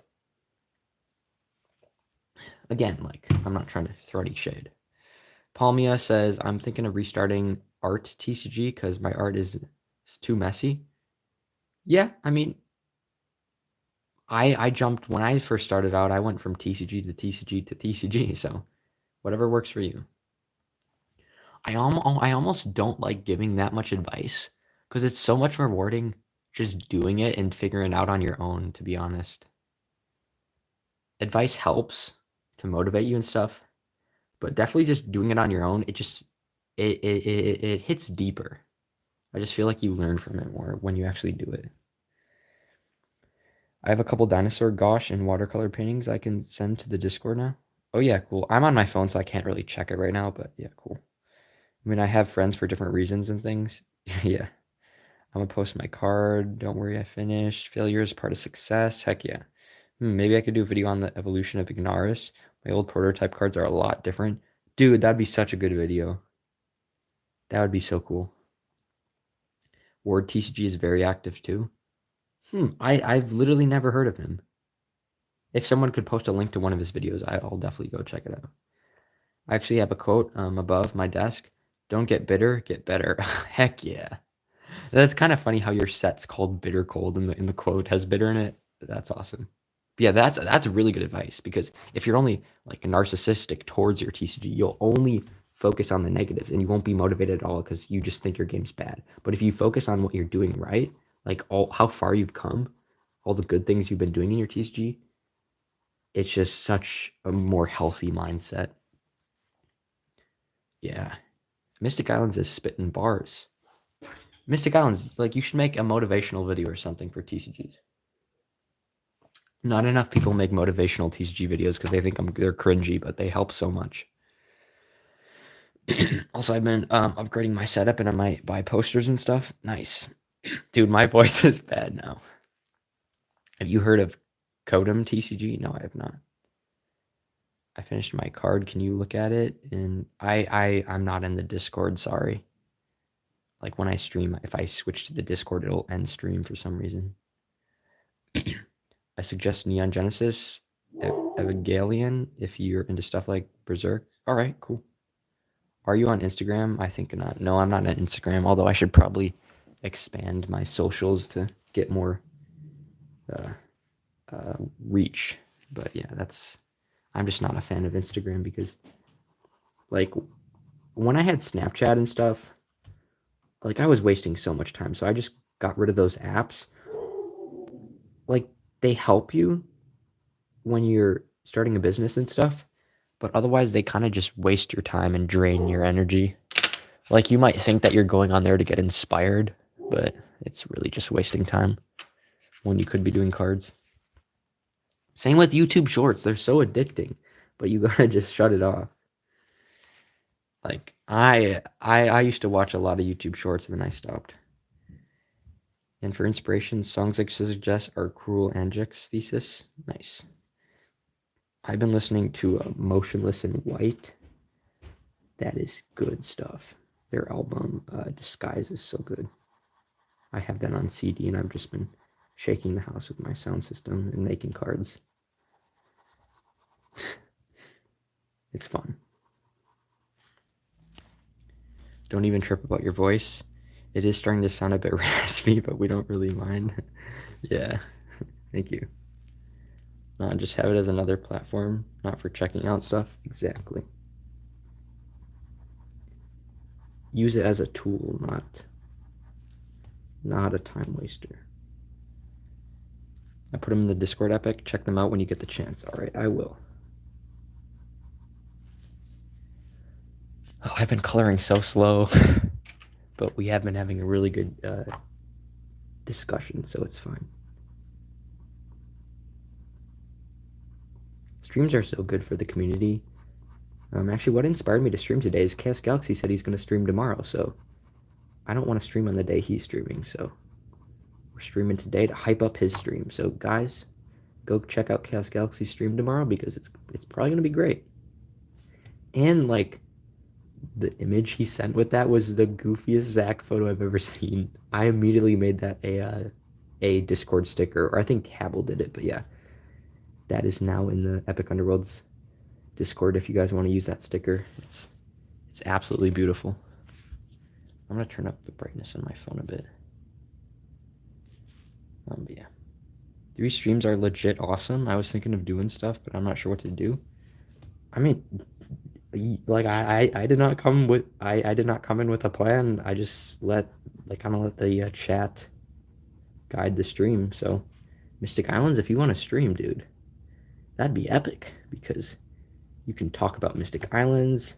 You can get more connected with your fans because, like, you got awesome videos, but you gotta let the fans like kind of get to know you more. You know, like how you think without being scripted. I mean, unless you don't script your videos, but I know a lot of people do. That's a nice little strat, not gonna lie. Yeah. Well, I need to work on the anime. They're episode 8. Whoa. You're working on an anime? I remember like Gadolinium was working on an anime for a card game, which was crazy because I never heard of that. Like an anime with your card game would be a crazy combo. Like that'd be legendary. I'm a mage faction guy. I'm more of a pirate faction because I like that gamble style of play because it's really bad, but it's really fun when it works.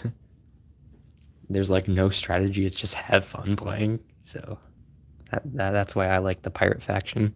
If I were to get Mystic Islands cards, I'd get the pirate deck probably, or the rugged spells because I don't know, for some reason rugged spells just sounds cool.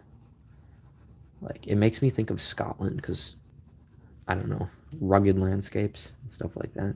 Rugged spells, Harry Potter, stuff like that.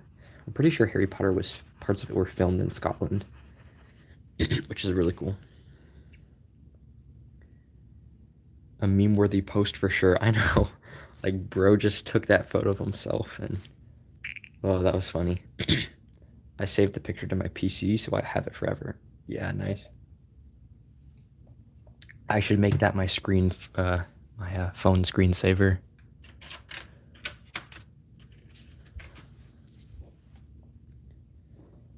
I don't script my vids, but I edit though. I'm bad at balling it. Yeah, but like once you do it enough, it just kind of becomes second nature. But yeah. Like I don't edit my videos because I think I'm good at just spitting stuff off the fly, like especially on these streams. I don't really need to think of it that much. I just kind of spit those bars kind of from my rapping days back when I was a little epic. So that comes naturally to me. But when I'm making like a how-to video, I usually write down a few like bullet points or even make the script the video. Like for one of my videos, like I think it was like, can HTCGs make it big? I brought out a journal and wrote down the points as the video was going. So that's another style you could do. But whatever works for you to get your point across, you do that. And if you haven't found it yet, then just try a bunch of different styles. Don't just stick to one thing. Epic, it's insane how you've evolved over the past few months. Credit to you for committing so hard to the community and yourself. Thanks, dude. I mean, it's really because of you guys. If I would have been not supported since day one, then I would not be here. So, like, TCG community is so supportive. I've only ever got like one serious hate post on one of my videos. It was like an unboxing of my old game. And I'm not even going to talk about that because you really shouldn't focus on the negative when it comes to your TCG. Just, like, you don't even have to focus on the positive. Just focus on what you like doing. It's good to have, like, reactions from your fans. Yeah, that's motivating. But don't just base it just off that. Also, enjoy what you're doing. Don't make your card game for your fans. Make it for you, and the fans will come because they like what you do. That's how to be original. I want your opinion on my new TCG. I'm still working on stuff, but what do you think? Yeah, I joined your server. I thought it looked super cool. I love the like darker theme of your game. That like, oh my goodness, so many TCGs are held back because they have such good art, but like people are so held back because they're afraid of what other people think about their games or their art in general. Like if you want to make a messed up card game, like oh my god, like a perfect example, Nasty Ones. Have you guys ever seen that card game? That guy just completely let loose and drew what he wanted to draw. And that's a very popular TCG because he did not hold back. He drew whatever he wanted. And I'm not saying let loose as in just like purposely make a dark TCG. Purposely make a card game that you want to make. and don't care what anyone else thinks. If you want to make a game that is like all positive, all like rainbows and unicorns and stuff, do that and don't care what they think because you're enjoying it. And if your enthusiasm about that game, like in every video, it'll become infectious and your fans will love it because you're passionate about it. So, yeah. I'm running about 10 different factions right now. The classic hero team, a couple of powerful. Oh wait, what are we talking about? Underground faction, a bunch of sick cosmic beings and many deities. Nice. That is funny. Wait, I should make wait, I'm gonna give. Bro, why can't I? Alright, well, I'll do that later. Anyways. Yeah, this art has taken way more than 30 minutes, but that's okay. I have zero filter about what other people think about my TCG. It's made for me and other people like it, then cool. Yeah. I mean, I wish I had that. I had to train my mind to be like, just draw what you want. And even now, I'm still holding back a bit, you know. I don't just want to, I still want to make this game approachable to people. Like, once I get like a fan base, then I might really draw what I really think all the time. But for now, I'm just having fun experimenting and stuff. Like, I like making cards on social commentary too for some reason. Like, that's something I've been doing. Here, let me take out one of the old pages. Where is it? I did one about the political system, which is hilarious. Where's the other one? I've been drawing my dreams. Like, some reason I think eternity.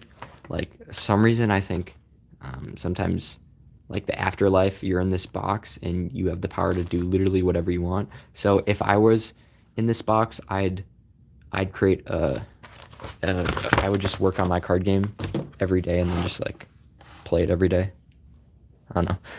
Those are just thoughts that like I usually don't share, but since I'm on stream, you know, like, it's okay to draw what you dream and what you think about because it's coming right from you and you can materialize those thoughts and it's fun. But yeah, having zero filter, that is good, but also don't go too far. Like, if it's really messed up and it's a TCG, you know, maybe hold back a bit, but honestly, when you look at Guts in the what's it called, Berserk series, that guy did not hold back when he was making that manga. So, and that's really popular. That's one of the most popular mangas of all time. And that's all because he didn't hold back. He just he drew what people wanted to think too. I guess, I don't know. Now we're just going on random, unrelated TCG rants. This is kind of the style I developed with my colored pencil. I just do like circular motions, and it seems to just blend well. Because then if you do this all the time, it seems like there's chunks and overlapping with like dead spots. So I think the circular method is kind of good. And I've just always, like, I've done shading ever since Epic Underworlds, and I just do the same shading every time. Like, the bottom, black. Creases, darker colors. Like, that's something I gotta learn to make more realistic shading. So yeah. Epic, I couldn't help but notice you had an Iron Maiden album. Wait, how did you notice that? Dude, that is such a coincidence, because it's literally in my CD. That was the album I was listening to. Like, look at this, look at this. That is so crazy. The only CD in my player is Iron Maiden. Like, what are the chances? But yeah, these albums I was listening today: Iron Maiden, Big Country, Nirvana, and Motionless in White. This album hits crazy. Like, when I turn the subwoofer up, dude, that is, it goes crazy. So that's another tip. Listen to good music.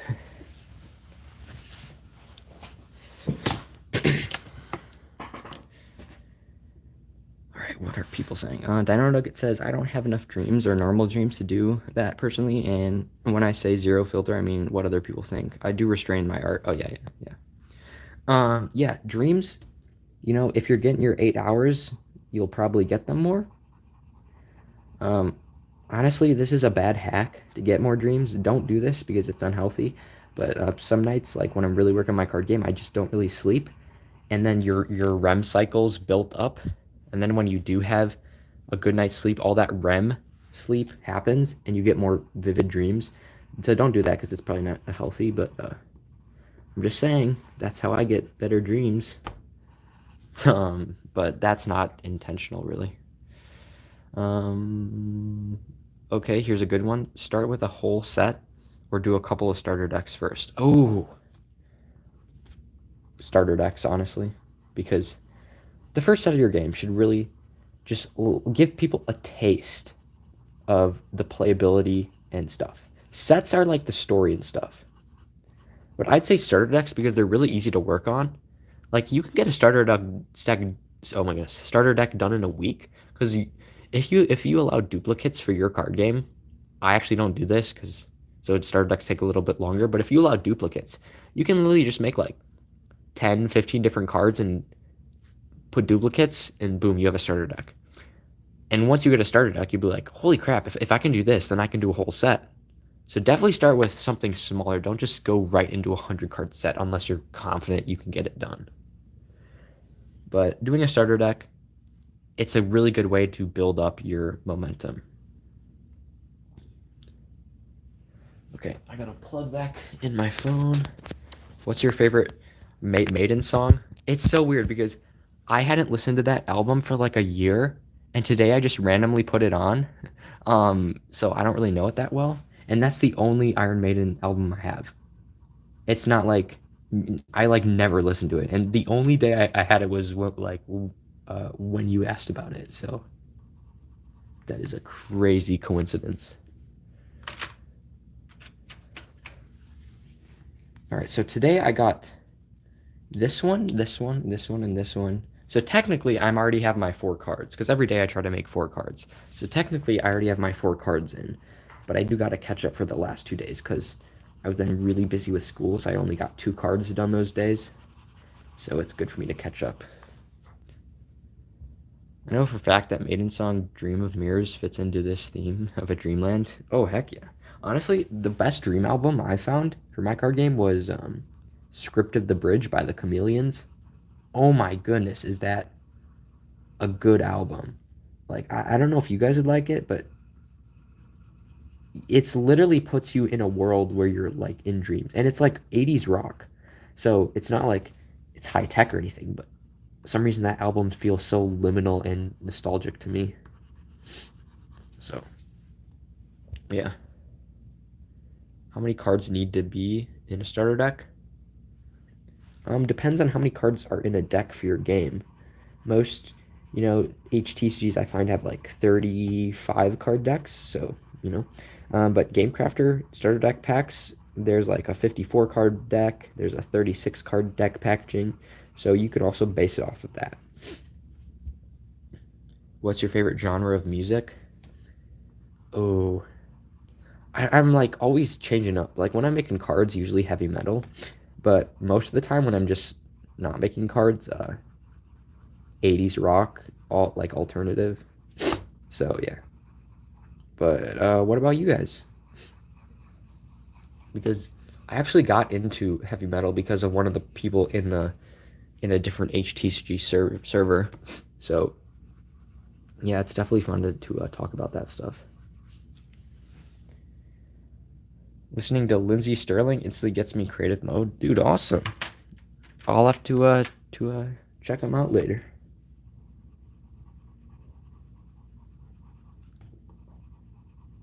Stream has almost hit the 2 hour mark. We're getting in those views, getting in that grind. Bro, now I have a stuffy nose. Like, what is this? Stream is causing me health problems or something. It's like the daily battles of a streamer. That's why I'd never do this full time. Streaming. Definitely card games, but not streaming. I just don't think I could do it. Even though it's like one of the easier jobs, I just don't think I would like it sitting in a chair all day. Dire Straits gets me in the mood. Nice. But yeah, Motionless in White, their album Disguise, or just like motivational YouTube videos. I know that's cringy, but I do watch those sometimes to get motivated to make cards. I have like a whole playlist of them and I just sometimes play them, put on my AirPods and lock in.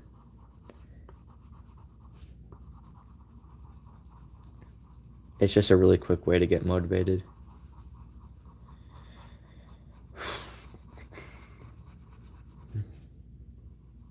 Tomorrow I have to do a little bit of work, but once I'm back from work, I can work on some card games. So I might stream tomorrow, but we shall see. Because Chaos Galaxy's streaming tomorrow, and I don't want to take that away from him, so I think I'll let him cook tomorrow.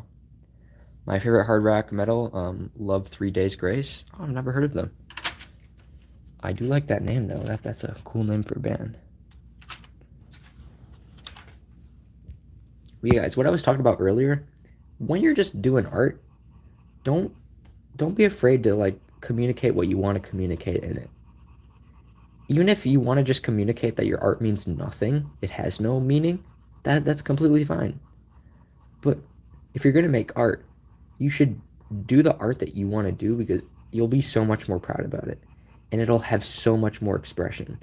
Like um I think the reason magic art doesn't have as much expression anymore is because the artists are being paid to do art based on what they have to do. Old Magic, they were given just the name of a card and they could just do whatever they wanted with it. And that's why old Magic art was so good. But now it's like there's no expression. There's no more like anything to it. I mean, it still looks cool. I just don't want to collect those pieces. It's just like a factory print artwork. Like when I collect TCGs, I like collecting cards that each one looks really cool. That's why I like Sentinels and Bosses so much. That is like my favorite card game of all time, even though so many people just think his art style is so basic. I think it's like the most unique style for some reason, and each card is so weird and wacky. I love it so much. Like that is a TCG I will collect and continue to collect. It is such a good game. Like even though I don't even want to play that game, I just want to collect it just for the art. Like if you have a really good art style, sometimes, and if you really don't want to make a card game, you can just make art cards for people to collect. You could put like little poetry or different game. You can even just make a card game that doesn't use mechanics or anything. It's just like an Uno or poker style game. I think that's really cool. TCG, I listened to 3 Days Grace. Yeah, heck yeah. I loved Old Magic Card. Literally so sick. It's too perfect or something. Yeah. I am a machine. Heck yeah. 3 Days Grace rocks. Dang. I mean, if two popular TCG creators like it, maybe I should make that a third. Because that sounds sick. Alright, I'm just going to do a little bit more work on the ground here at the base of the flooring. And then this artwork should be done.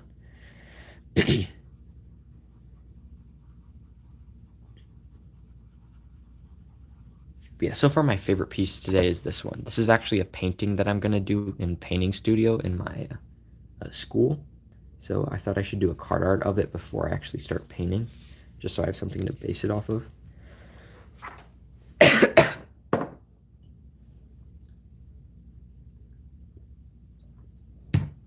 Geez, this stream has 17 likes. Wow, that's like way more likes than I usually get on a video. That's crazy. Thank you guys for liking the stream. I try to never say like and subscribe to my channel because it just feels so forced. Like if someone wants to genuinely subscribe to my channel, they will because they'll want to watch more videos. But like if you always say like and subscribe, I just feel like it just takes away so much, and it's honestly just annoying to me. Like I'll like and subscribe if I think that you earn it and I actually want to like your content. Like I mean, I have no opposition to people who actually say it, I'm just saying, like, if I were since I'm a content creator, I think it's better to just let your fans do what they want. Like, telling them what to do, like, that's kind of forceful marketing. But if you, like, I want to make a product that is so cool that, like, okay, you know why so many pros, like, Kendrick Lamar could just completely drop an album and not even say anything? He is so good that he can drop something like that and people just flood to it. I want to get to that point where I can just drop a set, make like a little quick video about it, and people just love it. Like that, when you get to that level, your art and game is just like majestic at that point. And that is kind of what I want to get to like at some point in time. Where you don't even need words to show how cool your thing is. It just speaks for itself. That is the ultimate like holy crap moment. I kind of wanted to be there. If I don't have my TCG ready by any means, I could as well make collectible cards to introduce some of that lore. Yeah, and just like become a finisher. I've made so many card games and none of them have been released. If you become a finisher, you'll just put out so much more stuff, even if it's not perfect. Prince, the artist, he made a song every day for 5 years, and he only released 2% of his collection. But out of that collection, it was his best works. So just finish stuff. Even if you're not going to use it, finish it because you'll learn from it. New Magic artists have concept art before they are even commissioned. Oh, that's terrible. Yeah, that's just like a copy and paste. That's ugh. Is there going to be an HTCG news video soon? Oh, that's a good. I haven't thought about that. Um, I mean, like every year it's harder to make those because there's so many new creators and I have to keep up with all. Like I actually have to, more normally I don't do research for my videos, but that I got to pull up all the tabs, find out who's doing what, and even then I still miss a bunch of creators because so many just fly under the radar. So I try to subscribe to a lot of channels, and then just when I'm creating those videos, I don't even script it. I just pull up their links and go from link to link to link. And yeah, so those videos are pretty fun to make. Um, I guess Mystic Islands did the bitter cold, but I'm pretty sure I already covered that. The last news I did, I talked about how his bitter cold was about to release. So I think the new thing I would probably cover is his merch, maybe like his new shoes, which is hilarious. Who else? Chaos Galaxy has a bunch to cover. I mean, it's kind of pointless covering Chaos Galaxy because everyone in the community knows him, where it's kind of just like covering old cheese and stuff, but I still do it anyways. Oh yeah, I really like doing it because I like to cover the members in my Discord server who don't have channels but have really good games. So I like you guys should make more channels. Even if you're not proud of your stuff or even if your stuff doesn't look crazy, still do that because you will inspire so many people. Like even if your art style is bad, or sorry, not bad, not yet developed into something really crazy yet, you can still inspire someone else whose art isn't yet developed into something crazy yet. Because the reason, like, if people only see the best, they'll think they're so bad because they don't see anyone at their level. But if they see other creators who have similar art styles to them, like that's how I got into TCGs. Rune TCG. Bro might not have had the craziest freaking artwork, but he inspired me. Oh yeah, and this goes back to the crazy story. So I actually found out that Rune TCG went to the same school as me. Like I played those two limited edition decks that he never released with his brother Rune Jr. in Board Game Club. Like how crazy is that? My idol growing up went to our school, and sadly he's in college now, so I never got to meet him. But dude, that was crazy. Is there going to be a new HTG new? Oh wait, I already said that. Oh yeah, the new shoes. Yeah, dude, this stream has been fun. All right, now we go to this one. This is when the dreamer who gets trapped by this guy escapes out of that door and kills the guard. So he's finally escaping. Saddest part of the community is seeing games end. Imagine the community if they all stayed. Holy crap, it would be huge, dude. But then again, like even if people leave, I'm just glad that they made content. As long as they don't delete it, their legacy, like they still added something to the community. Like the TCG community, most people just come and go, but they still leave something and build onto it. Even if you just add one little game and make some videos about it, there's a big chance one kid or someone watching will find it and be so inspired to make a game. That's why I love how, yeah, creators might have left, but they still have their videos up. So that history is still there for other people to get inspired for. Because like even if there's like a video made 8 years ago, it can still inspire someone. So that is why YouTube's so cool.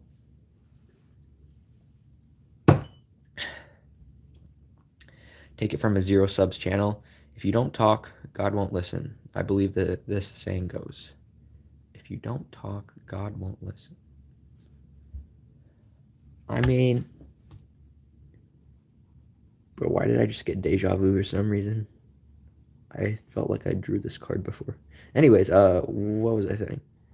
I mean, I'm not the most religious person, so like I've always been open to religion. It's not like I've just closed the door on it. It's just I've never really had a very religious experience because, like, it's not like my parents really pushed religion on me. That they just kind of like if I get into religion, I probably want to find it on myself, like by myself. I feel like if you're just forced into it, it's hard to believe in it when you haven't experienced like a moment where you become like enlightened or something by it. So, like I'm not gonna like close the door to it. I'm just saying I'm not like very religious at this point in my life. So I don't think I should comment on that because I don't have enough experience on that topic. But yeah. Meaning we should all start putting our stuff up regardless of quality. Oh heck yeah. Yeah, well then that's a great quote. Heck yeah. Anyways.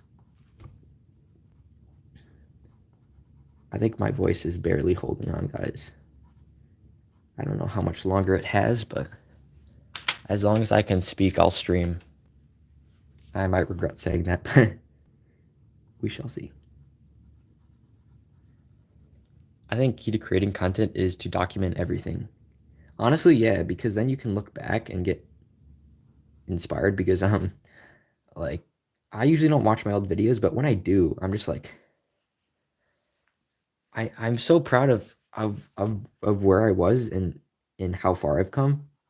And that just makes me want to get even better. Because if I can go from that to that, then the future's looking bright.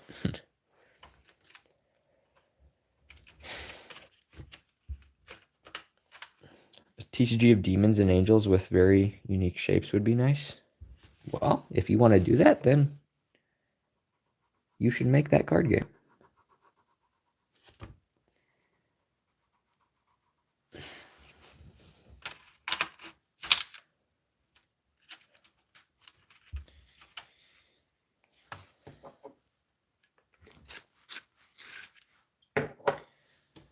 How many artists work on your game? Oh yeah, that's a good question. Because I know Mystic Islands has a few artists that help him. But he's kind of the face of the company. He's the one that does all the work. Except for some of the art, I think.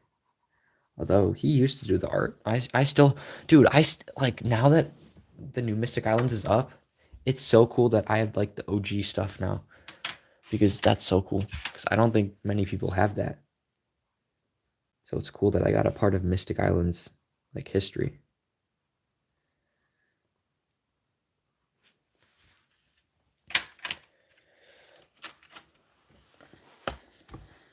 Documenting is key indeed. Just check out the documentaries on how my favorite creator started. I'd say that's a picture most of you can relate to. Some reason that made me think of a new creator I've been watching. His channel is called Make Art Not Content. You guys have to go sub to that. That is the best channel for inspiration. Like here, I'll put it down here. Make Art. It's literally what his channel's called. Make Art Not Content. He has a podcast too, and he has like a school, like an online school, which I actually am subscribed to, and I'm learning so much. So I'm just saying, I highly recommend that guy. He's got a lot of really good points, and like just me watching him for like a month and taking notes, I've completely changed how I want to make my TCG. And that's kind of what inspired this game, actually. He's definitely got a very unique video style, too. So I'm just saying that channel kind of opened up my eyes. It's not even a TCG channel, it's just an art channel. It's seriously good. Like, look up his videos on Prince's and Basquiat's work ethics. I think those are his most popular videos, so just sort by most popular. Those videos will change your outlook on making cards. Or, I mean, at least they did for me, so. I'm just saying, if you want good inspiration that's free, definitely go check out his channel. He should be paying me for this promotion. This is like sponsorship level stuff. It's also funny, dude, I'm so happy for Zach because he's actually getting sponsored in his video. Bro got sponsored by a t-shirt company. Like, he's making money. Isn't that cool? Like, that is huge for TCG creators because he's showing that you can probably do that. Maybe full-time, maybe not. I've had 6 artists now. Dang. How do you get, like, I couldn't get 6 artists, but mainly 3 reoccurring artists. They are so talented, and I love how they've taken my vision and created a unique world in my game. Yeah, that's awesome, dude. Like when you get multiple artists on your team, it allows for so much more diversity in your game. Like mine, it flows really well because there's only one artist, but then again, you might be missing some things that maybe another artist would add to the game. So it's really cool when TCGs have multiple different artists. Or like mediums in general. This is something we were talking about earlier in stream. Like Pokemon, they have like clay creatures. I remember even like this card made of wool, or this creature made of wool. They have digital, maybe some hand drawn, but I think it works well because they use the same characters. If you just had a bunch of different characters with a bunch of different styles, I don't know if it would gel well. But since they have so many different characters that keep reoccurring, they found the perfect hack because they can do whatever they want. So fans want that different medium because they want to see what their character would look in a different style. So I think Pokemon does it really well. Hardest part is picking and choosing artists that flow together. A lot of artists are talented, but not all styles. Yeah, not all styles mesh. I definitely agree with that. Adds a lot of collectability to a game. I mean, it's definitely done that for Pokemon. Although Magic, like, they have so many different artists, but it just seems like it's all the same style. So I don't really know how they do it, unless they just tell their artists it has to be like this. It honestly looks like it was created by one creator at some times, or at some points. Dude, I'm so mad. I'm pretty sure they banned the One Ring, and that was like my most expensive Magic card. So now I think it lost like all value. So I was a little disappointed. But me and my friends play a different style of Magic where we're allowed to use any cards. Because like none of us are rich or anything, so it's not like we can get these crazy cards. So because we only have like basic cards, we allow each other to use any of them. So if you have a broken card, then you're allowed to use it. Kind of like in Commander where it's a little less restricted. Because Standard, the reason that format is made to make money for Wizards because it's constantly changing, so you have to constantly get more cards. And that's I'm never going to do that to you guys if I'm like for my card game. I think that's kind of unfair. But it works for Wizards and their company, so yeah. I guess they can do whatever they want. And their new thing where they're doing these multiverse sets, it's like there's no more classic Magic. It's all like, oh, there's this SpongeBob SquarePants set, or even the classic Magic sets are now going to be like race car sets. I honestly just don't really want to. I'm not really into Magic anymore. It's just kind of left me. But you never know. Like I'll probably say that, and then when I go to college, I'll join a Magic club or something. Oh, here goes back to another video. There's this video on how Magic was created. It's called the Alpha Playtesters. That's a fantastic video for good inspiration. So definitely go check that one out too. I just recently watched that and immediately made more cards. 'Cause it's crazy how Richard Garfield made that card game in college, and it went from cards like this size to the biggest card game ever. So that's impressive. I wonder how Yu-Gi-Oh was created because I'm not up to date on that story, but I'm sure it was pretty crazy.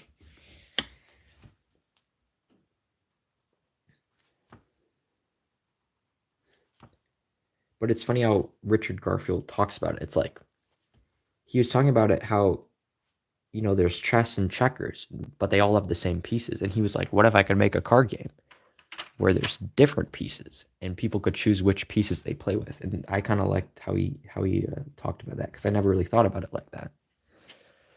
So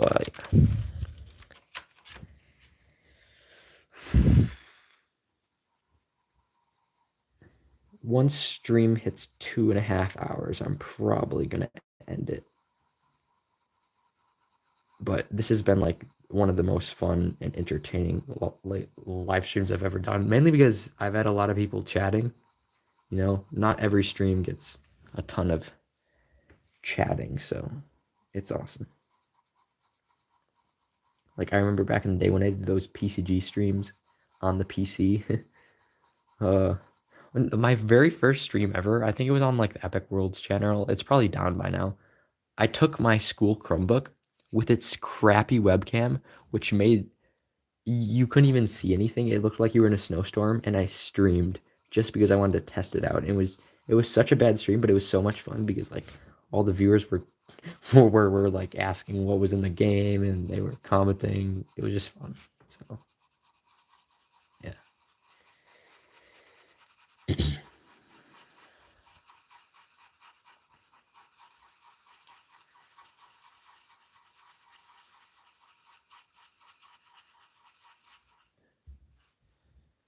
I fear plagiarism though. What can I do to showcase art advances without it getting stolen?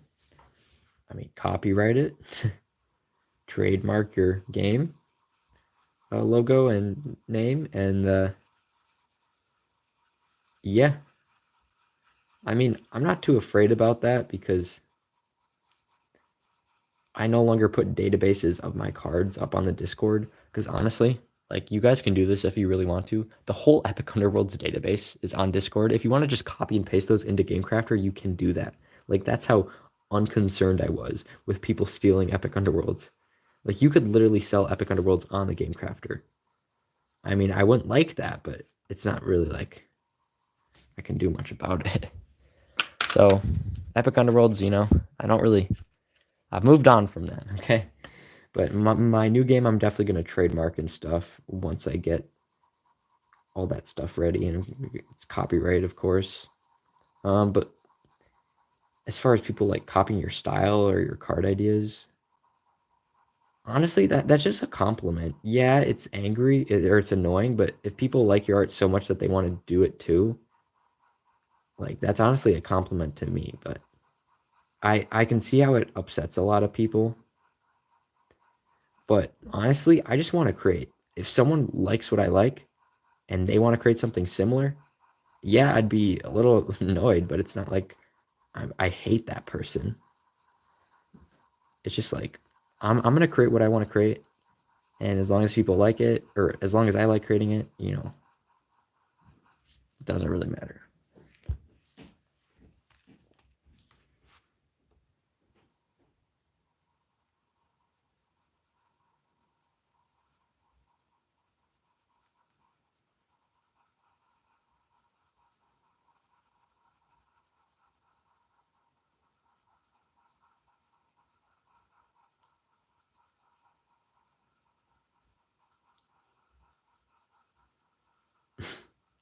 This part's kind of taking a while.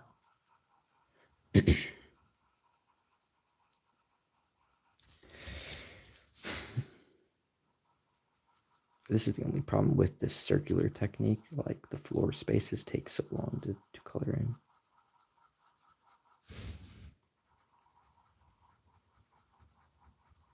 This whole stream I've done about 3 pieces. So in 2 hours and 2.5 hours, I think that's kind of good.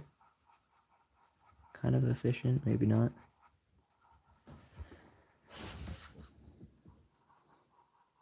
But maybe when you guys get these cards in a pack, you'll like them more because you were here to watch them be created.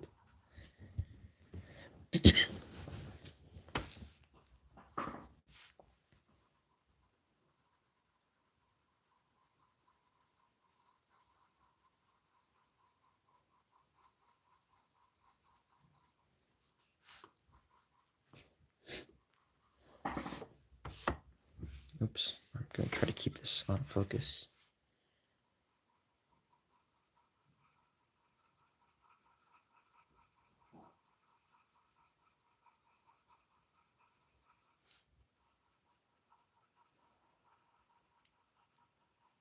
I actually have been told I hold my pencil weird. Like I know most people hold it like this, but some reason I used to write like this.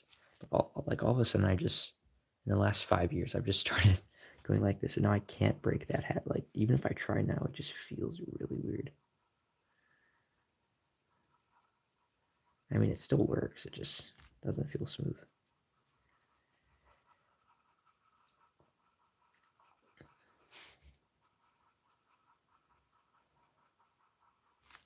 But I hope the stream didn't die because no one's talking. If someone could just say the stream's still going, then so then I don't think it's dead or something.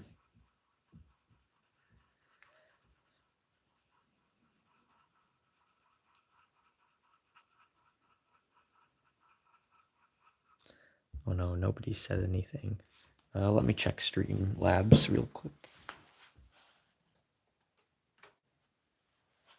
Bro, my PC turned off.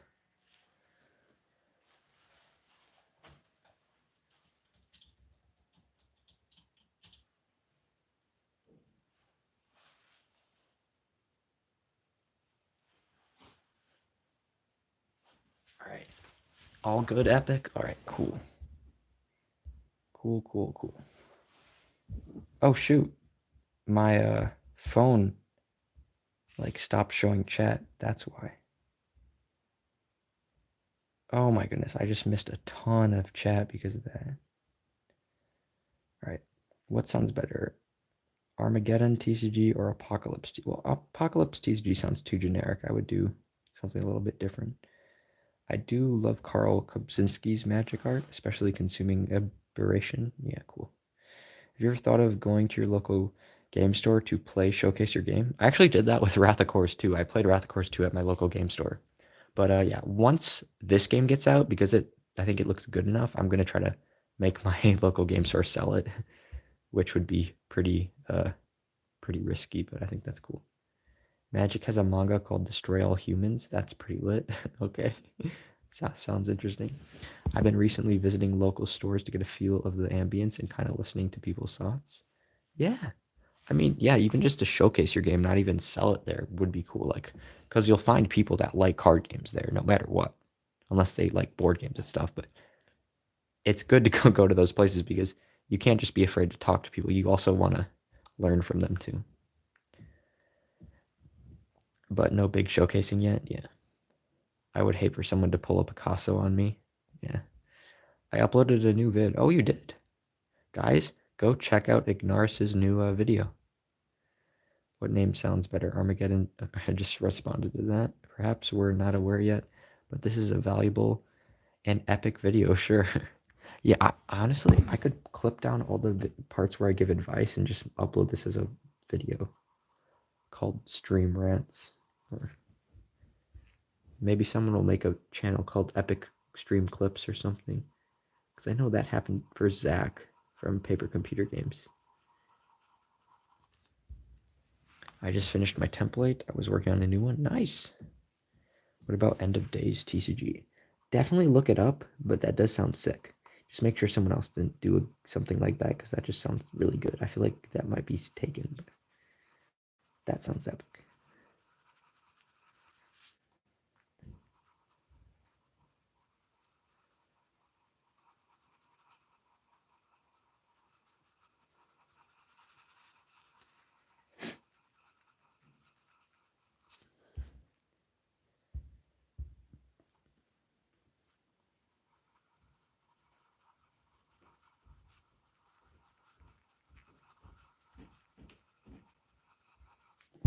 All right, the flooring is done. It does add value to us all, I dare to say. Well, you guys add value to the stream. If you weren't here, then the stream would be very, very boring. So I think everyone adds a bit of something to the stream. Bro, this stream has 18 likes. You know how crazy that is for me? Other than this one time when I had like 50 viewers crash a stream, I've never got this many likes on a stream. I actually took down my most viewed video, how to make a TCG, because I want to remake that, because I made that video when my voice was squeaky, and I don't want that to be known as my most viewed video. So sorry if that one's being taken down, but it was honestly really bad. I'm definitely going to remake it. I shouldn't say bad. It was not as good as it can be now. Do you just stream off your phone, or do you use software to help you? I stream off my phone, but I do have something pulled up on my PC where in case something happens, I can check it. But yeah, I stream off my phone, which probably isn't good because the quality, you probably can't see all the details in the art very well. So once you know, I get like my own apartment or something, I might get a better streaming setup, which would be cool. But I have to go through college first, which I'm honestly not nervous one bit about college. I'm just excited to have all that freedom to make a card game and not have to like do all these other things. But of course, like I'm going to study and lock in and get all those classes and stuff. But I'm also excited to have time to make card games. And just time to like take classes where I can actually like, yeah, I want to get a degree and stuff, but I also want to learn a bunch of different skills in college. I want to learn more graphic design. I want to learn how to design a website. I want to learn how to paint better. I don't want to learn how to do sculpture. That's why I don't really want to get an art major. I might just get a minor because otherwise you have to take a bunch of art classes you probably don't want to take. Like, no offense to sculpture and design. It's just not my preferred medium, to be honest. What gray am I looking for? Epic. I have a tip for some of your compositions. Using contrasting colors can help emulate the focal. Wait, sorry. Someone says in the chat. Focal point before or better, and drag your eyes into the right places that you want people to see. Yeah, that's a good idea. That's actually something I'm gonna learn in college, like, because I know they have some composition classes. So, you know, like I'm gonna learn that stuff too. Because like high school art classes are good. They teach you the basics. I feel like online schools and college will teach you good stuff. The only problem is like the amount of student debt is crazy. Like college is crazy expensive. I honestly think it would be better if I just started my business without going to college, but you know, I can't really do that because I kind of have to go to college. So if I'm gonna go, I might as well study things that would help the card game business. And yeah. I will look it up. Thanks. Funny thing, I had in my mind a story about angels and demons, like an anime story in my head for a while. So I used to be Lord my yeah, nice.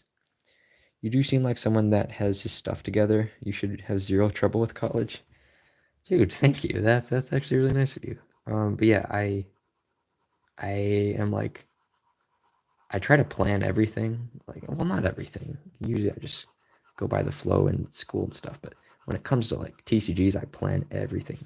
Like, how much do I need to be making to do this full time in a studio apartment in this specific location, or like what other things can I do to maximize this game? Like, what marketing techniques can I use, and just different things. So yeah, I'm always like planning all this stuff down about my TCG, but like the most of my life, like the rest of it, you know, it's kind of just, it's so weird. Like I'm so obsessed about my TCG that like everything else kind of just, I can't say that it takes a second seat back, but it's less than what my focus is on TCGs. I hope that makes sense.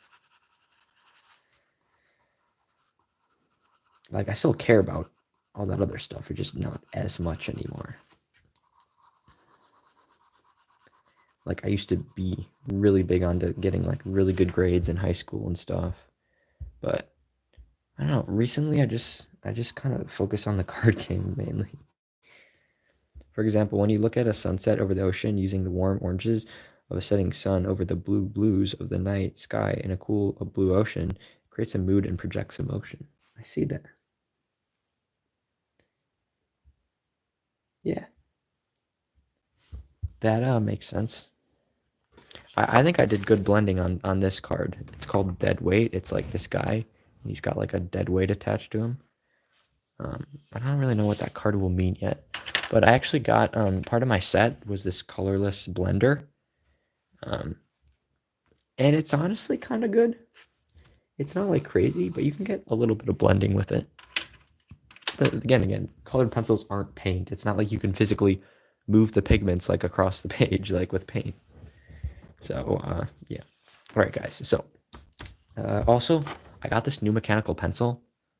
It's so good. The person at the art store said it was what architects use. It's a Graph Gear 1000 Pentel. It's a 0.3. So now I can get like crazy detail. Also, whenever I do my works, I date them. So then I just, know when I did them.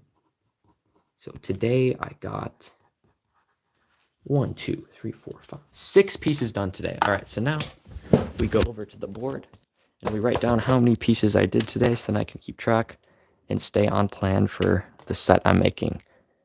So 6 pieces. The only reason I did 13 on that day was because I was on Christmas break. So I could really cook all day. But yeah, to wrap up this stream, I might as well just respond to chat. I'll leave chat up for just 5 more minutes and then I'm going to end it. So say whatever you want for the last few times. These are the next pieces I'm working on. So I'm pretty excited about those. But I'll kind of put this here so we can all look at it. Like that, yeah. All right. Just thinking out loud, maybe sharpening your colored pencils more often might boost your quality.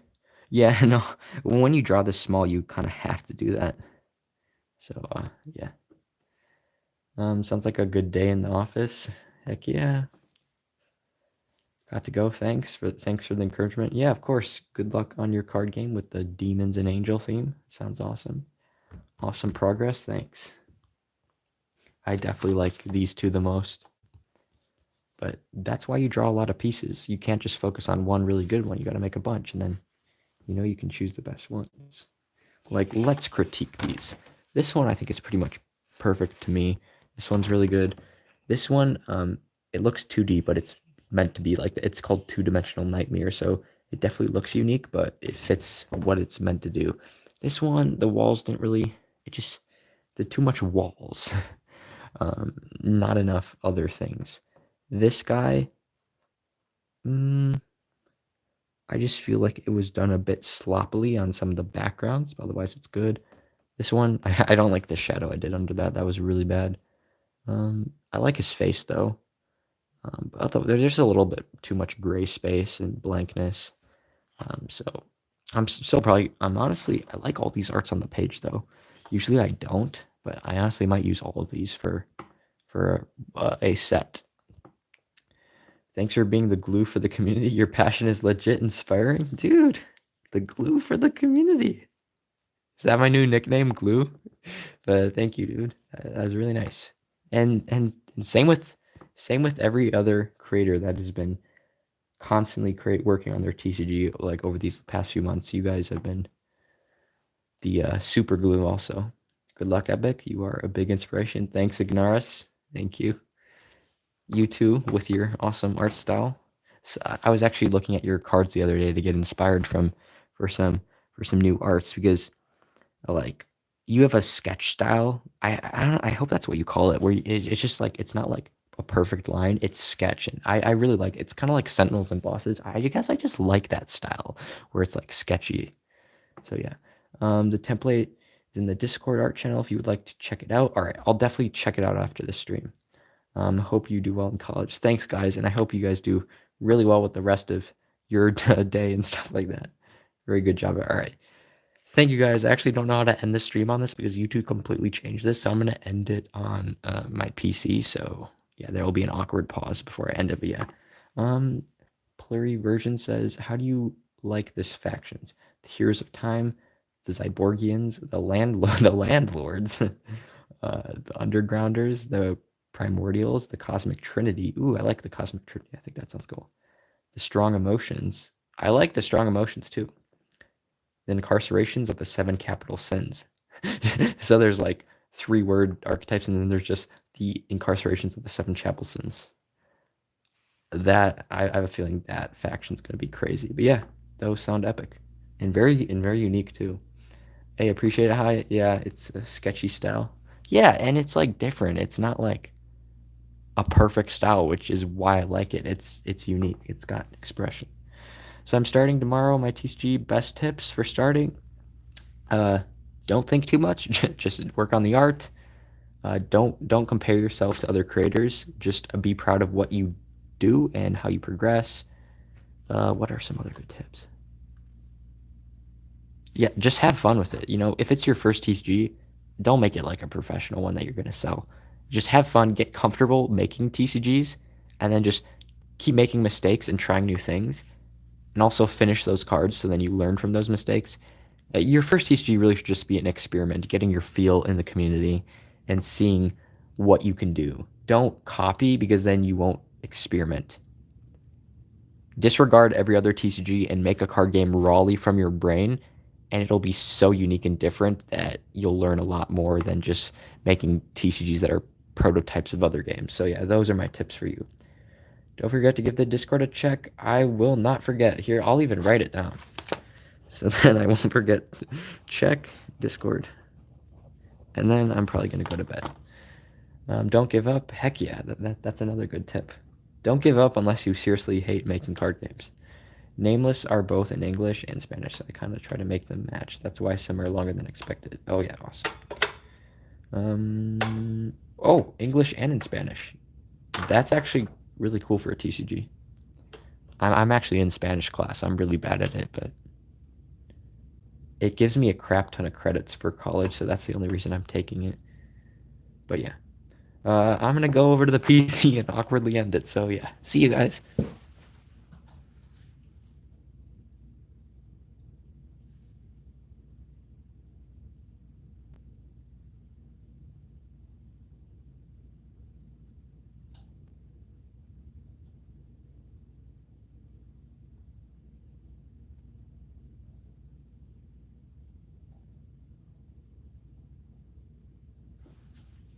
Guys, there's not even an end button on the thing. Like, if you're seeing my phone right now, there's no end button. Usually there's like an X where I can end it, but there's no X. Guys, this is not good. Oh no, I don't want to create a highlight. No, no. No, I don't. Oh, okay, there's green screen.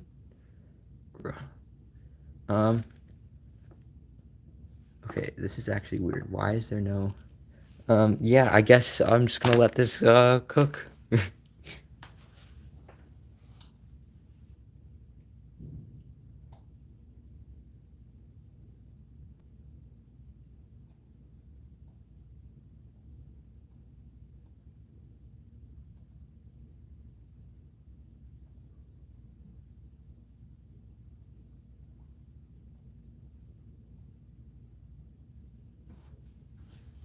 Okay, well, Rathacor's just joined, so I can't really end the stream here. 24-hour stream hype? I know. Dude, Wrath, you just missed, like, the craziest TCG stream ever. We were talking about every topic imaginable. It's crazy how you just woke up. That's awesome. I wish I just woke up so I could see how to end the stream. Oh, wait. Okay, guys, you won't believe this. Okay, so where the X is right where my camera is. The camera was covering the X. How crazy is that? But now I know how to end my own stream. So, Wrathcores, I'm sorry you just joined. But, yeah, I do have to end it because I'm going to get my 8 hours of sleep and then wake up and keep making cards. But yeah, I hope you guys have a great night. Thank you for the awesome stream, and I will see you in the next one. Bye.